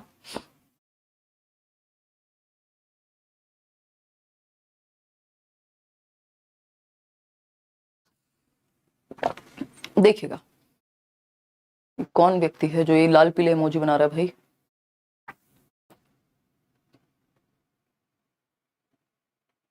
करा लेना श्रेया। देखिए बताइए फटाफट से कौन से फॉर्म की बात कर रहे हो, ये तो बता दो। डी कह रहे हैं ज्यादातर लोग। देखते हैं विकास के बारे में कौन सी बात सही है। पहला option, development depends only on environmental factors. ये जो ओनली वाले ऑप्शंस होते हैं इनकी संभावना अपने आप में ही कम होती है, ये एक्सट्रीम की बात करते हैं, है ना, या तो ये बिल्कुल अंतहीन एक तरफ लेके जाएंगे आपको, जबकि ऐसा नहीं होता ना लाइफ में ना यहाँ पे डेवलपमेंट के विषय में कि आप एक्सट्रीम में चले जाएं। बच्चे के लिए कोई बात ऐसी है जो उसके लिए खतरनाक है, तब तो आप जा सकते हैं, अदरवाइज नहीं। तो ओनली वाले ऑप्शन से थोड़ा सा बच के रहना होता है, बहुत कम चांसेस होते हैं ये सही हो। Development depends only on the heredity, भैया ओनली कैसे, बाकी फैक्टर्स भी तो हैं, एनवायरमेंट भी तो है। Development is a temporary change of short duration, ये मैंने आपको पहले दिन ही बताया था। जैसे लर्निंग होती है उसी तरह से डेवलपमेंट भी रिलेटिवली परमानेंट है, रिवर्सिबल नहीं है, मॉडिफिएबल है। अच्छा, ऐसा नहीं है बस कोई शॉर्ट ड्यूरेशन के लिए रैंडम चेंज नहीं है, कोई अचानक से परिवर्तन हो गया। Development continues in a holistic and systematic manner, ये बात बिल्कुल सही है कि संपूर्ण रूप में होता है। आपके दिमाग का, आपके शरीर का, आपके सामाजिक और संवेगात्मक विकास के सारे पक्ष आ जाते हैं इसमें। दूसरा पीओएस बताया था आपको, progressive orderly and sequential changes, ठीक है ना, एक ऑर्डर में, एक क्रम में होता है। आगे बढ़ेंगे, डी ऑप्शन यहां सही था। क्वेश्चन नंबर 18 देखिए, बहुत छोटा सा क्यूट सा लड्डू सा सवाल है। कहता है the field of child development, जो बाल विकास का क्षेत्र है वो कैसा है बताइए। बाल विकास का क्षेत्र कैसा हो, बताओ एक बार। एक और अवैज्ञानिक, भैया ऐसा थोड़ी हो सकता है जो इतनी बड़ी रिसर्च जहां हो चुकी है वो यूनिटरी है, भाई मल्टी डायमेंशनल होगा ना, बहुआयामी होगा। नॉन साइंटिफिक कैसे हो जाएगा, बिना लॉजिक की थियरी प्रूव हो जाएगी, कोई भी थियरी आती है तो उसमें लॉजिक तो होता ही है। फिर आते हैं बी ऑप्शन पे, फिक्स्ड एंड स्टैटिक। फिक्स्ड होता तो हम ये नहीं कह रहे होते कॉन्टेम्परेरी थियरीज क्या कहती हैं चाइल्डहुड के बारे में, इतने सारे थियरिस्ट हैं और सब अलग अलग बातें कहते हैं कई बार। तो ये डायनेमिक है, परिवर्तन इसमें होता रहता है, स्टैटिक नहीं है, कोई हेरिडिटी थोड़ी है कि फिक्स हो गया आपके आंखों का रंग अब बदला नहीं जा सकता। कई बार रिसर्च जिस बात को सही कहती है 10 साल बाद उसको गलत भी कह देती है ना। तो परिवर्तन तो इसमें होता रहता है, फिक्स्ड नहीं है भाई। डेवलपमेंट तो खुद फिक्स्ड नहीं है, वो डायनेमिक या प्लास्टिक है, ठीक। डायनेमिक है, परिवर्तनशील है, चेंजेबल है, मॉडिफिएबल है। इंटरडिसिप्लिनरी एंड डायनेमिक, अरे वाह, ये तो सीधा सीधा ही मिल गया हमको। तो इंटरडिसिप्लिनरी यानी विकास के जो पक्ष हैं वो सब जुड़े हुए हैं। बाल विकास बाकी एस्पेक्ट्स में भी प्रभावित करेगा, बच्चे का दिमाग, शरीर और आपका इमोशनल एस्पेक्ट, ये सब क्या आपको लाइफ में प्रभावित नहीं करते, बिल्कुल करेंगे। तो चाहे आप इसको सब्जेक्ट के रूप में लें, चाहे आप इसको व्यक्ति के अंदर माने, सब क्या है, इंटरडिसिप्लिनरी है, अंतः विषयात्मक है, ये कह सकते हैं। तो बाल विकास का जो क्षेत्र है, और हम क्यों पढ़ रहे हैं, क्योंकि बाकी सब्जेक्ट्स में भी इसका रोल हमें देखने को मिलता है, क्योंकि जैसे बच्चे का विकास होगा वैसे वो चीजें सीख पाएगा। एम्बिगुअस एंड एंशिएंट, पुराना हो चुका है, और एम्बिगुअस है यानी कंफ्यूजिंग है, प्राचीन है, अस्पष्ट है, ऐसा नहीं है, स्पष्टता इसमें है अगर कोई पढ़े तो C option is the only right answer. आगे बढ़ेंगे क्वेश्चन नंबर 19 पर, बहुत ही प्यारा, आप सबका प्यारा दुलारा फेवरेट क्वेश्चन, बस इसके ऑप्शन चेंज कर दिए हैं। देखते हैं कितने लोग चक्कर खा के गिर जाएंगे। ये क्वेश्चन पे अगर आप अटके तो बिल्कुल अच्छी बात नहीं होगी। The correct sequence of periods of child development, यानी जो पीरियड्स हैं, स्टेजेस हैं किसके, बाल विकास की, जो बाल विकास के चरण हैं, जब हम उनकी बात करेंगे तो सही सीक्वेंस कौन सा है, यानी सही एक सीक्वेंस में होता है, एक क्रम में होता है, एक ऑर्डर में होता है डेवलपमेंट, ये बात हमें पता है, लेकिन सही ऑर्डर कौन सा है ये पूछा है हमसे। बताइएगा फटाफट से, फटाफट से बताएंगे। देखिए इन्फेंसी पहले होता है भैया, इन्फेंसी पहले हो सकता है यदि प्रीनेटल नहीं लिखा होता तो, है ना। इन्फेंसी क्या है, जन्म से 2 वर्ष, जबकि प्रीनेटल है प्रसव पूर्व अवस्था, जब आप गर्भ में हैं, कॉन्सेप्शन पीरियड जिसको हम कह रहे हैं। तो भैया पहले गर्भ में जाओगे कि पहले पैदा हो जाओगे, है ना। तो इन्फेंसी तो जन्म की बात करेगा ना, तो जन्म से कैसे हो सकता है जब प्रीनेटल दिया हुआ है ऑप्शन में। तो ऑप्शन के अकॉर्डिंग समझना है हमें चीजों को, ठीक है ना, क्लियर है। देखो गलत, क्योंकि प्रीनेटल बाद में कैसे आ सकता है, बच्चा गर्भ में बाद में गया और पहले दुनिया में आ गया, वाह वाह, फिर क्या जरूरत थी भाई गर्भ में जाने की। ठीक, तो ये 9 मंथ्स बिफोर बर्थ है, ये 0 to 2 ईयर्स है, ये 2 to 6 ईयर्स है अर्ली चाइल्डहुड। एडोलेसेंस 12 से 18 वर्ष, किशोरावस्था जिसको हम कहते हैं। मिडिल चाइल्डहुड 6 से 12 या 8 के बीच में भी कई लोग दे देते हैं। बेसिकली अर्ली चाइल्डहुड और लेट चाइल्डहुड के बीच की जगह ढूंढ करके मिडिल चाइल्डहुड फिट कर देते हैं। तो ये तो गड़बड़ हो गया, एडोलेसेंस के बाद मिडिल चाइल्डहुड। भैया ऐसे थोड़ी होता है, एक सीक्वेंस होता है कि बचपन बाद में आया, किशोरावस्था पहले आ गई है।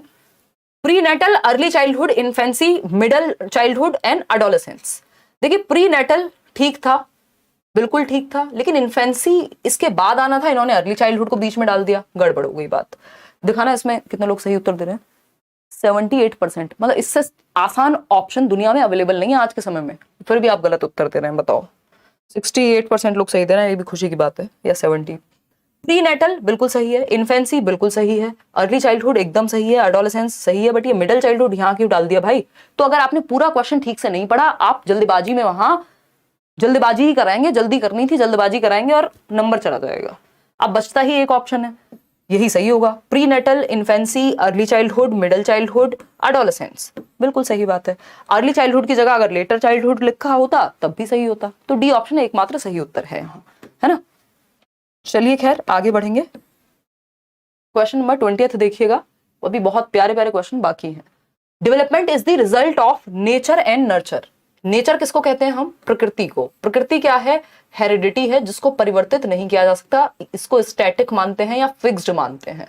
भाई आपके आंखों का रंग, आपकी, थैंक गॉड इसमें ऑप्शन में नहीं है, मुझे लगा मैंने उत्तर ही बता दिया आपको, है ना। आपकी आंखों का रंग क्या स्थिर है कि चेंज हो जाता है हर दूसरे दिन। अब वो लड़के या लड़कियां ये ना कहें जो अपना लेंस लगा के चेंज कर लेते हैं कि हमारा तो स्थिर नहीं है, हमारा तो डायनामिक है ना। तो स्टैटिक है, फिक्स्ड है। हेरिडिटी कोई आसानी से चेंज नहीं होती। आपका मन किया, आपने कहा ये वाली आंखें अच्छी नहीं लग रही, ये वाली आवाज बढ़िया नहीं लग रही, चेंज करवाओ उसे, है ना। ये ऐसे नहीं होता। वहीं अगर हम एनवायरमेंट की बात करें तो जिसको हम नर्चर कह रहे हैं, पोषण कह रहे हैं, तो इसको तो आप कभी भी बदल दो। आज आप गांव में रहते हो, कल शहर में चले जाओ, शहर में रहते हो गांव में चले जाओ, देश बदल दो, दुनिया बदल दो, चांद पे चले जाओ कुछ दिन बाद। तो नर्चर यानी एनवायरमेंट, प्रकृति एवं पोषण विवाद बोलते हैं उसको। एनवायरमेंट को बदला जा सकता है, ये डायनेमिक होता है, नेचर फिक्स होता है, स्टैटिक होता है, हेरिडिटी। बताइए जरा किसका रिजल्ट है, एलिनेशन का, मतलब अलग अलग कर दो हेरिडिटी और एनवायरमेंट को, नहीं। डिसजंक्चर का, वियोजन का, फिर से अगेन वही बात अलग कर दो। इंटरैक्शन का भाई, है ना, interaction of nature and nurture या product of nature and nurture. Independent नहीं है एक दूसरे से, इंटर रिलेटेड है। इंटरैक्शन होता है, अंतःक्रिया होती है दोनों की, प्रकृति एवं पोषण की, तब विकास बनता है। डेवलपमेंट बराबर हेरिडिटी इनटू एनवायरमेंट, कौन कहता है, Woodworth. The pace of child development यानी विकास की जो गति है, बाल विकास की गति की बात हो रही है, दर की बात हो रही है। स्पेस को रेट भी कह सकते हैं, रेट ऑफ चाइल्ड डेवलपमेंट, ठीक है। आपको इनकी लफ्फाजी में उलझना नहीं है ना, आपने घबराना नहीं है। क्यों, क्योंकि ये लैंग्वेज घुमा घुमा के, शब्द बदल बदल के आपको कंफ्यूज करने की कोशिश करते हैं एग्जामिनर, आपको नहीं फंसना इनमें, ठीक है ना। बहुत बढ़िया जी, आप भी आ रहे हो मैम प्रयागराज? नहीं यार अभी तो मेरी बात नहीं है इस बारे में कुछ। देखिएगा अगर हम बात करें बाल विकास की गति, देखते हैं pace of child development dash is uniform, standard and is disorderly. यानी कि यूनिफॉर्म है, सबके लिए एक जैसा है, पेस, स्टेज तो एक जैसी है, पेस थोड़े ना है। डिसऑर्डरली या नहीं ऑर्डरली होता है, इसका मतलब गलत हो गया। हैज इंडिविजुअल वेरिएशंस यानी इंडिविजुअल डिफरेंसेस होते हैं, आप में दर भिन्न हो सकती है, मेरे में दर भिन्न हो सकती है, बट डिसऑर्डरली तो नहीं होता। तो ये सेकेंड पार्ट गलत हो गया। सी ऑप्शन है is uniform, standard and is somewhat sequential and orderly. मतलब कि यूनिफॉर्म है यानी सबके लिए एक जैसा है, स्टैंडर्ड है, and somewhat sequential and orderly, कुछ हद तक सीक्वेंस में भी है और ऑर्डरली भी है, may be. Has individual variations and somewhat sequential and orderly, ये क्या किया है इन्होंने। अच्छा देखा ना कितने लोग क्या आंसर कर रहे हैं, डी ऑप्शन, ठीक है ठीक है। क्योंकि इन सब में जो सबसे सही उत्तर लग रहा है वो यही नजर आ रहा है। ऐसा तो होता नहीं कि अव्यवस्थित हो, पॉसिबल नहीं है। अव्यवस्थित, अव्यवस्थित इसमें कुछ हद तक ठीक है। एक समान मानकीय यानी यूनिफॉर्म होगा, पेस अगेन सबके लिए सेम नहीं हो सकता क्योंकि दर भिन्न हो सकती है। स्टेज होता तो एक बार को हम कह देते ये has individual variations and is somewhat sequential and orderly. भाई इंडिविजुअल डिफरेंसेस होंगे ऑर्डर के बावजूद। दो बच्चे चाइल्डहुड में ही हैं, दोनों 6 साल के हैं, बट उनमें इंडिविजुअल डिफरेंसेस हो सकते हैं। किसी में भाषा के विकास की दर फास्ट होगी, किसी में थोड़ी स्लो होगी, तो रेट में वेरिएशन पाया जा सकता है इंडिविजुअल डिफरेंसेस की वजह से। डी ऑप्शन सही है, जो आप लोगों ने दिया भी सही है। क्वेश्चन नंबर 22 देखिए फटाफट से। At which age are children's activities primarily focused on use of large muscles for. बहुत अच्छा क्वेश्चन, देखिएगा क्या पूछा है हमसे। किस उम्र में बच्चों की जो एक्टिविटीज हैं वो मुख्य रूप से फोकस्ड होती हैं लार्ज मसल्स पर, यानी बड़ी मांसपेशियों पर, for gross motor rather than fine motor movements. यानी बच्चे किस उम्र में स्थूल गतिक कौशलों का प्रयोग करते हैं या बड़ी मांसपेशियों का प्रयोग करना सीख जाते हैं बजाय कि सूक्ष्म के। तो ये हमें पता है, पहले ग्रॉस का ही इस्तेमाल करना शुरू करेंगे, यानी अपनी बाहों का, अपने पैरों का मतलब आपकी अपनी टांगों का। लेकिन उंगलियों का प्रयोग, आंखों और उंगलियों के समन्वयन का प्रयोग, कोऑर्डिनेशन का प्रयोग बाद में सीखते हैं। तो GF गर्लफ्रेंड से याद रखना है। GF बोले तो ग्रॉस टू फाइन मोटर जाता है आपका विकास की जो दिशा है। ठीक है बात। तो अगर हम बात करें यहां पे क्या होगा सही उत्तर, बताओ भैया। 2 से 6 में तो बच्चा क्या सीख जाएगा? 2 से 6 में तो बच्चा पेन पकड़ना सीख जाएगा, तो फाइन की ओर जा रहा है। उससे बेहतर ऑप्शन, अगर ये इन्फेंसी नहीं होता तो हम अर्ली चाइल्डहुड कह देते। दिखाना इसमें क्या उत्तर दिया। कंफ्यूज हैं आप लोग इसमें, ए और बी के अंदर कंफ्यूज हैं। 36% लोग बी कह रहे हैं, जो कि गलत उत्तर है। क्योंकि अर्ली चाइल्डहुड में तो फिर भी वो पेन पकड़ना है ना, छोटी मोटी ड्राइंग दीवारों पे बनाना, प्ले वे में जाएगा, स्केचिंग थोड़ी थोड़ी सीखने लगता है। लेकिन अगर हम देखें प्रीमैरिली फोकस्ड ऑन, यानी मुख्य रूप से पूरा जो फोकस है वो ग्रॉस मोटर स्किल्स पे है। तो पूरा जो फोकस है ग्रॉस मोटर स्किल्स पे वो होता है जन्म से 2 वर्ष में। जब बच्चा दूध की बोतल भी आप उसे दोगे तो वो एक हाथ से नहीं पकड़ेगा, पूरे हाथ से कोशिश करेगा, वो भी धीरे धीरे सीखेगा। अदरवाइज पूरे शरीर का इस्तेमाल करेगा, रोएगा तो पूरे शरीर से रोएगा, हंसेगा तो पूरे हाथ पैर दोनों, है ना। तो ये क्या है, इन्फेंसी है, जब बड़ी मांसपेशियों का मुख्य रूप से इस्तेमाल होता है जन्म से 2 वर्ष। फाइन मोटर तो कुछ खास डेवलप हुई ही नहीं है अभी। अर्ली चाइल्डहुड में तो बहुत चांसेस हैं कि फाइन मोटर स्किल्स डेवलप होना शुरू हो जाए। ठीक, तो ए ऑप्शन यहां सही है, ना कि बी। इसमें आप गड़बड़ ना करें, ठीक है। बाकी तो जितना आगे जाते जाएंगे अर्ली चाइल्डहुड के बाद आपकी डेवलप ही हो रही है fine motor skills, early childhood में भी काफी हद तक हो जाती हैं।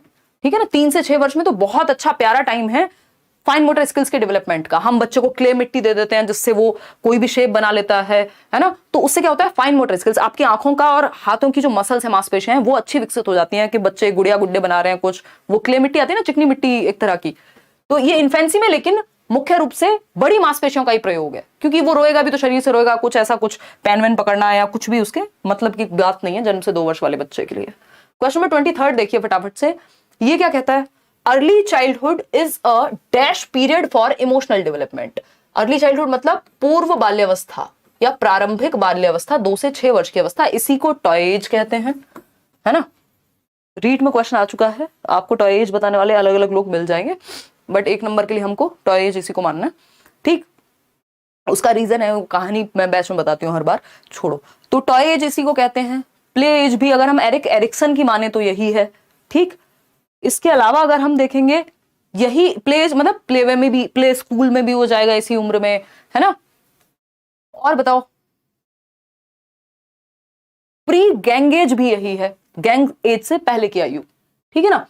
तो क्या है, ये सेंसिटिव पीरियड है क्या इमोशनल डेवलपमेंट के लिए। बच्चे के इमोशंस पे कंट्रोल उसका धीरे धीरे आना शुरू होता है, स्लो होता है। स्लो इस उम्र में कुछ नहीं होता, सारे प्रकार का विकास बहुत तेजी से हो रहा होता है। पैसिव तो होता ही नहीं है बच्चा, डिस्टर्बिंग नहीं है, है ना। क्या है, सेंसिटिव पीरियड है। सेंसिटिव मतलब संवेदनशील है, डिस्टर्बिंग हो सकता है यदि ठीक से डेवलप ना हो पाए तो। ठीक है ना, संवेदनशील है। अर्ली चाइल्डहुड लगभग हर प्रकार के डेवलपमेंट के लिए सेंसिटिव ही है, चाहे वो फिजिकल हो, कॉग्निटिव हो, सोशल हो, इमोशनल हो, सेंसिटिव ही है।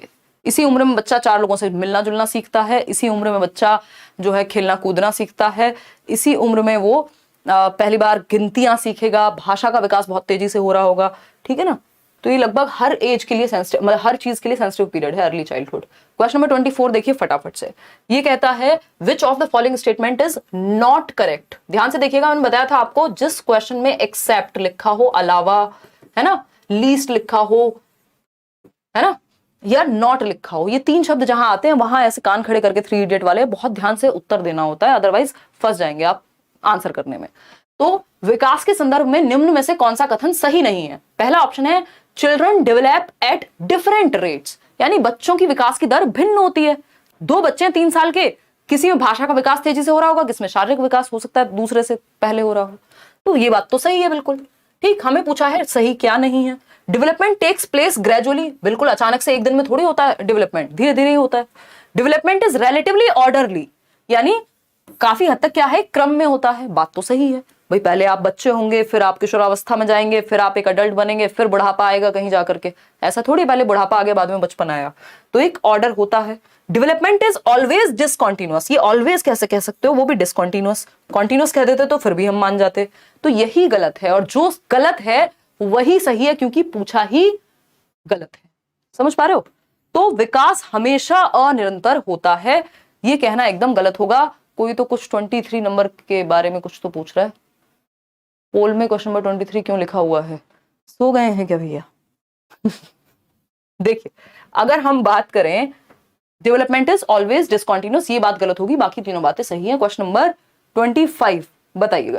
क्वेश्चन नंबर 25 कहता है which of the following is determined only by hereditary factors, यानी सिर्फ हेरिडिटी से, सिर्फ आनुवांशिकता से, सिर्फ जेनेटिक मेकअप से कौन सा एक फैक्टर है जो निर्धारित होगा? बताइएगा फटाफट से, जनता जवाब चाहती है, फटाफट बताइए। सी ऑप्शन कह रहे हैं कई लोग, इंटरेस्ट, रुचि। अच्छा, एनवायरमेंट का कोई रोल नहीं है ना? विराट कोहली कहते हैं मैंने सचिन तेंदुलकर को बचपन में खेलते हुए देखा, मतलब इंटरेस्ट क्रिएट करने का एक रीजन वो भी रहा, किसी को देख के आप इंस्पायर हो रहे हैं, रुचि आपकी उस तरफ हो गई कि आपको साइकोलॉजी पढ़नी है क्योंकि आपने सीडीपी पढ़ लिया किसी से अच्छे से। ऐसा होता है मेरे साथ, इसलिए बता रही हूँ मैं कि आप लोग आते हैं कई बार कि आप साइकोलॉजी में कुछ कर रहे हैं क्योंकि सीडीपी में मजा आने लग गया था पढ़ करके। तो रुचि तो एनवायरमेंट से क्रिएट हो सकती है ना? या फिर आप देखते हैं अपने आसपास कुछ चीजें, आपने किसी को खेलते हुए देखा, किसी को डांस करते हुए देखा, आपका भी इंटरेस्ट आ गया उसमें, तो एनवायरमेंट से रुचि डेवलप हो सकती है। जो चीज आपने कभी एनवायरमेंट में देखी ही नहीं, उसकी रुचि कहां से आएगी? ठीक है ना? इमोशनल मैच्योरिटी, ये भी एनवायरमेंट का इसमें बहुत बड़ा रोल रहता है कि आप किस तरह के एनवायरमेंट में है, हर टाइम लड़ाई झगड़ा ये सब चलता रहता है या फिर एक स्टेबल एनवायरमेंट में है, उसका भी प्रभाव पड़ेगा। लेवल ऑफ अंडरस्टैंडिंग, यानी समझ का क्या स्तर है, वो भी सोशल इंटरेक्शन या एनवायरमेंट बहुत बड़ा रोल प्ले करेगा उसमें। लेकिन कलर ऑफ आईज में कोई कुछ नहीं कर सकता, जो है हेरिडिटी से फिक्स्ड है। आप लेंस लगा करके आंखों का रंग बदल लें, बात अलग है, अदरवाइज ये आपकी वंशानुगत या आपकी आनुवांशिकता ने तय कर दिया है कि आपकी आंखों का रंग, आपके बालों का रंग या फिर आपके बालों का टाइप, है ना, वो सब सेट है। बॉडी स्ट्रक्चर आपका। क्वेश्चन नंबर 26 देखिएगा। Concept of critical period assumes, यानी कि क्रिटिकल पीरियड कहते किसको हैं हम, या हम क्या अज्यूम करते हैं जब हम कहते हैं ना ये क्रिटिकल पीरियड है for language development early childhood, critical period है फॉर कॉग्निटिव डेवलपमेंट पूरा चाइल्डहुड से लेकर के एडोलेसेंस तक। तो क्रिटिकल पीरियड का मतलब क्या है, जिसको हम सेंसिटिव पीरियड भी कह देते हैं। क्या कह देते हैं? सेंसिटिव पीरियड भी कह देते हैं। ठीक है, संवेदनशील काल है, संक्रमण काल कह देते हैं कई लोग। बताइएगा। पहला ऑप्शन है irreversible damage in course of development, विकास के दौरान अपरिवर्तनीय क्षति वाला पीरियड क्या कहलाएगा? क्रिटिकल पीरियड कहलाएगा। या फिर B option, no impact of environment on development, यानी क्रिटिकल पीरियड वो है जब एनवायरमेंट का कोई इंपैक्ट ही नहीं है। हम कहते हैं लैंग्वेज के लिए क्रिटिकल पीरियड है 2 से 6 वर्ष, और लैंग्वेज तो होती ही एनवायरमेंट से है, तो क्रिटिकल पीरियड का मतलब ये थोड़ी एनवायरमेंट का कोई रोल नहीं है, बल्कि क्रिटिकल पीरियड में एनवायरमेंट का रोल काफी ज्यादा होता है। फिर आता है C option, very minimal impact of heredity on development. अच्छा, ये हेरिडिटी और एनवायरमेंट के बारे में है या इन जनरल हेरिडिटी प्लस या इनटू एनवायरमेंट के बारे में है? हेरिडिटी इनटू एनवायरमेंट के बारे में है, ये ना सिर्फ एनवायरमेंट के बारे में होता है ना सिर्फ हेरिडिटी के बारे में। क्रिटिकल पीरियड जब हम किसी भी पीरियड को कह रहे हैं तो डी ऑप्शन है, negative impact of rewards on course of development. इसका मतलब ये नहीं होता कि रिवॉर्ड का, पनिशमेंट का क्या प्रभाव पड़ेगा, उसको क्रिटिकल पीरियड कह रहे हैं। क्रिटिकल पीरियड हम किसको कहते हैं? जैसे कल मैं बात कर रही थी संडे वार्ता में, यार 23 साल से 30 वर्ष क्या है, क्रिटिकल पीरियड है कि आप अपना करियर सेट कर लें, नहीं तो बहुत सारी चीजें जीवन में डिस्टर्ब हो जाएंगी, आपके किसी का मन होगा अगर शादी वादी को लेके वो, या आपका पूरा जीवन, आपकी एनर्जी भी एक टाइम के बाद कम होती है, बहुत सारी चीजें, क्रिटिकल पीरियड हो गया ये। कौन सा? 20 से 30, 18 से 30, या हम कहते हैं 9th to 12th, या इवन जो 12th का आपका साल है वो बहुत क्रिटिकल है आपके आगे के जीवन के लिए। इसका मतलब अगर उस समय डैमेज हो गया, उस समय आपने भसड़ कर ली, आपने ब्रेकअप कर लिया, पैचअप कर लिया, प्यार मोहब्बत सारी दुनिया की चीजें, जब नौकरी के लिए पढ़ना था तभी कर लिया और फिर भसड़ हो गई। अगर अच्छा हो जाता तो बहुत बढ़िया। इसका मतलब ये इतना क्रिटिकल पीरियड था कि अब जो डैमेज हुआ है वो इरिवर्सिबल है। आपकी वो उम्र, वो 12th क्लास, वो जिस अच्छे कॉलेज में एडमिशन हो सकता था अब नहीं हो पाएगा, अब कुछ और देखेंगे आगे। इसका मतलब ये नहीं जीवन खत्म हो गया, लेकिन जो डैमेज उस समय हो चुका है वो इरिवर्सिबल है, ठीक है ना। तो विकास के दौरान अपरिवर्तनीय क्षति, यानी विकास के समय इरिवर्सिबल डैमेज। फॉर एग्जाम्पल, हम जानते हैं कि जन्म से 28 दिन के बीच, 1 महीने के अंदर अंदर सबसे खतरनाक काल कहा जाता है उसको, बच्चे के लिए सबसे ज्यादा डेथ्स होती हैं, क्योंकि बच्चा इतना नाजुक है, दुनिया में आया है गर्भ से, गिर गया बच्चा, कोई चोट लग गई, कोई बीमारी पकड़ लेगी तो खत्म, टाटा बाय बाय, फिनिश। या हो सकता है बुखार हो गया, मान लीजिए दिमागी बुखार ही हो गया, मेनिंजाइटिस बोलते हैं जिसको, तो उसका भी प्रभाव हो सकता है उसके मेंटल डेवलपमेंट पे आगे तक पड़े। बच्चा बचपन में जब उसको अपने फिजिकल डेवलपमेंट का ध्यान रखना था, छत से गिर गया, कुछ और हो गया, तो बेसिकली वो क्रिटिकल पीरियड है। अगर उस समय पे कोई डैमेज हुआ तो वो लाइफ लॉन्ग आपका पीछा नहीं छोड़ेगा। तो क्रिटिकल पीरियड मतलब इंपॉर्टेंट पीरियड है उस समय के लिए। Irreversible damage in course of development, इसमें डैमेज भी हो सकता है, इसमें सीखना भी हो सकता है आगे की तरफ। समझ पा रहे हैं ना? चलिए खैर, A option is the right answer. भाई गर्लफ्रेंड बाद में भी आ जाएगी, बट नौकरी का समय गया, एज गई, अब कहां से ट्राई करेंगे। क्वेश्चन नंबर 27 देखिए। क्वेश्चन नंबर 27 कहता है which point of view is supported by the theorist believing in plasticity of development. एक और क्वेश्चन आपके प्लास्टिसिटी ऑफ डेवलपमेंट है ना, यही 2 क्वेश्चन आए हैं। देखिएगा, विकास की नमनीयता, प्लास्टिसिटी मतलब फ्लेक्सिबिलिटी है विकास में, इसका मतलब ये हुआ सिंपल, रिजिडिटी नहीं है, फ्लेक्सिबल है, ठीक है। तो नमनीयता में विश्वास रखने वाले सिद्धांतकार निम्न में से किस दृष्टिकोण को, देखिए सभी लोग ये नहीं मानते कि डेवलपमेंट प्लास्टिक इन नेचर है, बट आज के समय की जो रिसर्च है वो बहुत सारे लोग पिछले कई सालों में, 3-4 सालों में ये मानने लगे हैं कि development is plastic in nature, या ब्रेन में न्यूरोप्लास्टिसिटी होती है। इसका मतलब ब्रेन हमेशा कुछ नया सीखने के काबिल है, आप हमेशा कुछ नया सीखते रह सकते हैं, डेवलपमेंट हमेशा होता रहेगा, न्यूरॉन्स आपके नए नए बनते रहेंगे यदि आप कुछ मौका दें उस ब्रेन को उस तरह का करने का। तो ठीक, तो इसका सिंपल मतलब होता है प्लास्टिसिटी का कि डेवलपमेंट इज ऑलवेज कॉन्टिन्यूअस, हमेशा चलता रहेगा। जो ब्रेन डेवलपमेंट है आपका, है ना, वो हमेशा चलता रहेगा। ब्रेन में जो मस्तिष्कता है, विकास की नमनीयता जो है वो हमेशा बनी रहेगी यदि फ्लेक्सिबल है, प्लास्टिक इन नेचर है ना, विकास हमेशा निरंतर होता है। इसका मतलब सिंपल ये है, फ्लेक्सिबिलिटी है इसमें, खत्म नहीं होता, टूटता नहीं है, ठीक है। तो ये नहीं है कि सिर्फ नेचर डिटरमिन करता है, नर्चर करेगा यानी एनवायरमेंट, या डिसकंटिन्यूअस है, ऐसा तो है ही नहीं।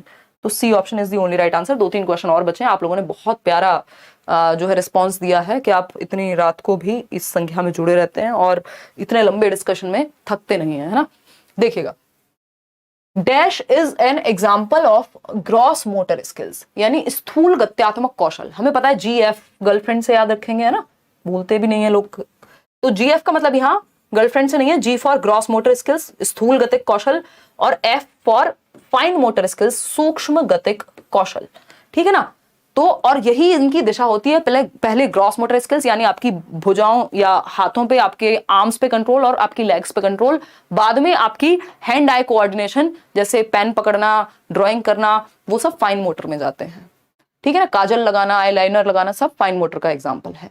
तो dash is an example of gross motor, जिसमें बड़ी मांसपेशियों का प्रयोग हो। ग्रॉस का मतलब ही है बिग मसल्स का प्रयोग, है ना, बड़ी मांसपेशियों का प्रयोग। देखिएगा कहां होगा, रनिंग में। आपकी लेग्स, टांग जो है आपकी, या लेग्स जो है, टांगे, वो सबसे बड़ी मसल है थाई में, तो हम कहेंगे बड़ी मसल का प्रयोग हो रहा है यहाँ, ठीक है। फिर भी ऑप्शन चेक कर लेते हैं। ग्रास्पिंग, ग्रास्प मतलब पकड़ना किसी चीज को, तो ग्रास्प तो उंगलियों से होगा, हाथों की, तो ये तो फाइन मोटर स्किल हो गया। ग्रास्प करने में फाइन मोटर स्किल्स लगी हैं, ठीक है ना। स्क्रिबलिंग होता है टेढ़ा मेढ़ा कुछ भी, कीलम कांटी बना देते हैं ना बच्चे, जिसका कोई मतलब नहीं होता। सबसे पहली स्टेज होती है राइटिंग की, तो स्क्रिबलिंग में भी फाइन मोटर स्किल्स की ही शुरुआत होती है।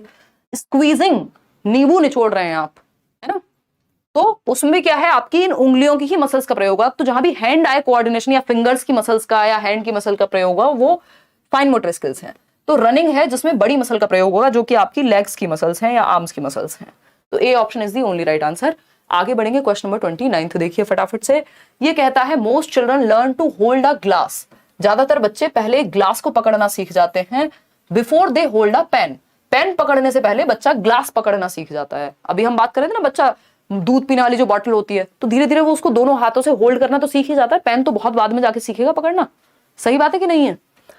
Which principle of development explains this specific direction of development? ये क्या है? विकास की एक दिशा है, विकास की एक दिशा है ये। आपकी वजह से सीडीपी दोनों पेपर में 28 नंबर आया, अरे बहुत बढ़िया यार। चलिए, लाइक अभी भी आपके बराबर नहीं हुए इतने घंटों से। देखिए, अगर हम बात करें तो अधिकतर बच्चे पेन पकड़ना सीखने से पहले ग्लास पकड़ना सीख लेते हैं। विकास का कौन सा सिद्धांत इस दिशा का वर्णन करता है? पहला है सेफेलोकॉर्डल।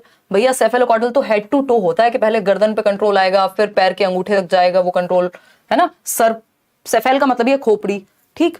Proximo distal, proximity, centre to periphery. Centre क्या है अगर कंपैरिजन में देखें तो? सेंटर ऐसे तो स्पाइनल कॉर्ड है, हार्ट है आपका, फिर उसके बाद का सेंटर कौन सा है? ये शोल्डर्स आ जाएंगे, फिर ये आर्म्स आ जाएंगी, ये कोहनियां आ जाएंगी, फिर उसके बाद ये हाथ होगा, हाथ के बाद फिंगर्स होंगी। तो सेंटर से आउटवर्ड वही तो हो रहा है यहां कि पहले बच्चा ग्लास पकड़ना सीख रहा है, किससे? इन हाथों से, बाद में पेन, इन हथेलियों के बाद आती है ना उंगलियां। तो ये ग्रॉस टू फाइन या प्रॉक्सिमो डिस्टल का उदाहरण है, हमने बात की थी ना अभी। सेंटर टू पेरिफेरी यानी केंद्र से सीमाओं की ओर, जनरल टू स्पेसिफिक जा रहे हैं आप, ठीक है ना। तो ये हुआ पेरिफेरी, सीमाओं की ओर। सीमाएं ये हैं, आपकी उंगलियां हैं सीमाएं आपके शरीर की, मतलब बाहर वाला जो एरिया है पेरिफेरी वाला, ठीक। इंटरेक्शन का यहां कोई रोल नहीं है, एक्सक्लूजन जैसा कोई प्रिंसिपल होता नहीं है। अधोगामी सिद्धांत, शीर्षगामी जब आप सर पकड़ना, सर संभालना गर्दन पैर की तरफ जा रहा हो तब। तो proximodistal gross to fine वाले जगह पे भी यूज होता है, इसको आप ध्यान रखिएगा। Simple to complex, general to specific में भी। सेकंड लास्ट क्वेश्चन है आज का, question number 30th। Which of the following is not included in physical development? शारीरिक विकास में कौन शामिल नहीं है? बताइए। Changes in body size and proportions, भैया बॉडी साइज की बात हो रही तो शरीर का ही तो विकास हुआ, तो ये तो शामिल होगा। Functioning of body systems, body की बात हो रही है अगेन, फिर शारीरिक विकास का ही पार्ट होगा। परसेप्चुअल एंड मोटर कैपेसिटीज, यानी आप जो परसीव करते हैं, है ना, और मोटर कैपेसिटीज, मोटर मतलब गत्यात्मक, गति की बात हो रही है, दौड़ना, भागना, कैच पकड़ लेना, ये सब क्या है? Motor capacities. और परसेप्शन भी, इसमें आपकी 5 सेंसेस इन्वॉल्व होते हैं, बात सही है। चेंजेस इन इमोशनल कम्युनिकेशन, यानी पहले आप किसी बात को चिल्ला करके कहते थे, आज आप प्यार से ऐसी बेइज्जती करते हैं किसी को अगर आपको कुछ कहना हो कि जिसकी हद नहीं है ना। तो ये क्या हुआ? इमोशनल कम्युनिकेशन चेंज हो गई, अब आपका कहने का तरीका बदल गया है ना। कुछ लोग होंगे गुस्से में, जो स्पेशली पेरेंट्स की भी अगर बात करें, कुछ मम्मियां होंगी जो बात करना बंद कर देती हैं बच्चे से, कह देती हैं आज से मैं तुम्हारी मम्मी नहीं हूं और तुम मेरे बच्चे नहीं हो। और मम्मी अगर 1 घंटे ना बोले तो बच्चा रो रो के बेचारा ढेर हो जाए, ठीक। दूसरी मम्मियां होती हैं जो डंडा लेकर के आती हैं। तो इमोशनल गुस्सा होने पे तो हैं, दोनों ही केसेस में इमोशंस ही हैं, लेकिन कम्युनिकेशन चेंज हो गया इमोशंस का। ये शरीर से जुड़ा हुआ नहीं है, ये इमोशंस से जुड़ा हुआ है। समझ पा रहे हैं बात को? तो ये फिजिकल डेवलपमेंट से नहीं, ये इमोशनल डेवलपमेंट से जुड़ा हुआ है। और यही गलत है क्योंकि नॉट पूछा था, और जो गलत है वही सही है क्योंकि पूछा ही गलत था। बाकी तीनों जो है वो फिजिकल डेवलपमेंट से जुड़े हुए हैं, तो फिजिकल डेवलपमेंट वाले नहीं पूछे थे। उसके अलावा इमोशनल डेवलपमेंट है, वही पूछा था। आज के लिए लास्ट क्वेश्चन, आप इसको होमवर्क में भी ले जा सकते हैं। कल हम पहला ही क्वेश्चन इसी को डिस्कस करेंगे। आउट ऑफ 30 कितना आप स्कोर कर पाए वो भी बताएंगे। द कोर्स ऑफ डेवलपमेंट यानी बच्चों के विकास का क्रम फिक्स हो जाता है जन्म के समय। Can be altered with appropriate support from the environment, यानी ऑल्टर कर सकते हैं हम कोर्स को या क्रम को। इसको हिंदी में क्रम कहना गलत होगा अगर एग्जैक्ट शब्दों में कहें, बट ठीक है, इन्होंने यही दिया है।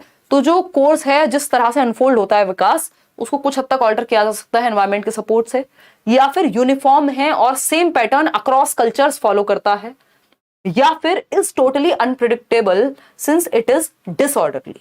तो मैं आपके लिए थोड़ा सा आसान कर देती हूँ, ए और डी को हटा देते हैं, बी और सी में से कोई एक सही उत्तर होगा। इसके मार्क्स आज आप नहीं लगाएंगे, इसको होमवर्क में रखेंगे, है ना। कल तक अपने सर में दर्द करेंगे कि बी होगा कि सी होगा, और कल हम पहला ही क्वेश्चन इसी को डिस्कस करेंगे, ठीक है ना। आउट ऑफ 30 क्वेश्चंस, मैं इसको काउंट नहीं कर रही हूँ, आउट ऑफ 30 क्वेश्चंस कितने क्वेश्चंस आपके ठीक हुए हैं वो आप कमेंट्स में बता देंगे। इसके अलावा बीपीएससी वाला जो बैच है टीचर का, बिहार टीचर का, वो लाइव है आपका, आप जाकर के एडमिशन ले सकते हैं, एनरोल कर सकते हैं खुद को करियर विल ऐप पर, है ना। आगे बढ़ते हैं, ये जो पीडीएफ है इस सेशन की, जो भी क्वेश्चंस हमने किए हैं वो आपको डिस्क्रिप्शन बॉक्स नहीं, इधर टेलीग्राम चैनल पे मिल जाएगा। टेलीग्राम चैनल कोई भी फेक चैनल से नहीं जुड़ना है, वहाँ सारे 5 सब्जेक्ट के आपको फ्री नोट्स भी मिल जाएंगे। आउट ऑफ 30 क्वेश्चंस कितने क्वेश्चंस आपने ठीक किए, जो भी आपका फीडबैक हो, आपको सेशन पसंद आया हो तो आप लाइक शेयर सब्सक्राइब कर सकते हैं, कॉमेंट्स में अपने विचार बता करके जा सकते हैं। 26 आउट ऑफ 31 नहीं 30 में से ही काउंट करो श्वेता, 23 आउट ऑफ 30, अभी तो 31 का बताया नहीं ना मैंने उत्तर। 29 out of 30, 27 out of 30, Iqbal, Anju, Priyanka, Shweta, Hrithik, Namita, Asad, Pooja, Simran, Divya 29, 30 आए डिम्पल के। डिम्पल सच बताओ यार, हैं? विपुल 25, सेल्वी कुमारी, बहुत खतरनाक नाम है Selvi, Prashant Dwivedi 28 out of 30। Tomorrow topic, कल का टॉपिक रहेगा आपका, क्योंकि प्रिंसिपल ऑफ डेवलपमेंट मैंने इसी में कवर कर दिया, हेरिडिटी, क्योंकि आप डेवलपमेंट पे क्वेश्चन जो डायरेक्ट इन 3 कॉन्सेप्ट से आते हैं, 2 से 3 ही क्वेश्चन पूछ रहे हैं आजकल, ये प्याजे व्याजे वाले ज्यादा बढ़ा दिए, तो इस बार के ऑनलाइन क्वेश्चन सारे यही हैं। प्रीवियस वाले में करा भी चुकी हूं आपको, है ना, और फिर जब अंत में हम प्रैक्टिस करेंगे तो और क्वेश्चन ऐड कर लेंगे। तो कल का टॉपिक आपका रहेगा, इसके बाद आता है सोशलाइजेशन का topic, as far as I remember this syllabus. तो सोशलाइजेशन करेंगे कल का टॉपिक, आप पढ़ के आइएगा, या यूट्यूब पे ही मेरी क्लासेस हैं उनसे देख लीजिएगा, और मैराथन देख लीजिएगा, और नए क्वेश्चंस आप कैसे अटेम्प्ट कर पाएंगे मैं अभी आपको दिखा देती हूँ। सिलेबस अपने पास तो था, ये रहा, देखिए। अगर हम बात करें तो कल का टॉपिक आपका, हाँ, ये 3 टॉपिक हमारे कवर हो गए हैं आज के सेशन में, concept of development, principles of development और हेरिडिटी एंड एनवायरनमेंट, बिल्कुल नए तरीके से। और पुराने क्वेश्चंस भी कैसे आ सकते थे, आए हुए हैं, आ सकते हैं, सब मैंने आपको बताया। 4th टॉपिक है सोशलाइजेशन। देख रहे हैं विनोद कैसे सिलेबस याद करके बैठे हैं, तो इतने साल हो गए यार पढ़ाते हुए, सिलेबस चेंज होता नहीं है आपका, क्या करें, बस तरीके बदल गए हैं, नई नई चीजें पूछने लग गए हैं उसी में। तो सोशलाइजेशन कल हम करेंगे, सोशलाइजेशन प्रोसेस, सामाजिकरण की प्रक्रिया, फिर प्याजे वाइगॉस्की एंड कोहलबर्ग। एक सेशन में हो पाएगा तो एक सेशन में, इस बार बहुत क्वेश्चन आए हैं प्याजे वाइगॉस्की पे 2 स्पेशली, कोहलबर्ग पे तो एक ही आता है। तो कल हम सोशलाइजेशन प्रोसेस करेंगे, और हो सकता है कि मैं सोशलाइजेशन प्रोसेस के साथ साथ जेंडर भी इंक्लूड कर दूं, क्योंकि एक ही नंबर का आता है सोशलाइजेशन, तो जेंडर भी साथ में मैं इंक्लूड कर दूंगी, ठीक है ना। जेंडर मतलब लिंग, उससे भी एक क्वेश्चन आता है, इस टॉपिक से भी, तो ये दोनों मिलाकर के 2 नंबर के आते हैं, बहुत प्यारे प्यारे आसान से हैं, ठीक है ना। ये gender as a social construct जो 10वां टॉपिक है, वो इसी में मैं इंक्लूड कर दूंगी, क्योंकि हम ऑनलाइन जो बिल्कुल लेटेस्ट पैटर्न है सिर्फ अभी उसी को फॉलो कर रहे हैं, उसी से आपके प्रीवियस भी पैटर्न सारे कवर हो जा रहे हैं। चलिए टेक केयर, बाय बाय, धन्यवाद, कल मिलते हैं, thank you so much. Like share subscribe आप कर लीजिएगा, कमेंट्स में बता दीजिएगा। आज के लिए बहुत हो गया, बाय बाय, टाटा, अपने घर जाओ, मजे करो, रिवीजन जरूर कर लेना, पीडीएफ में रात को शेयर कर दूंगी, ठीक है।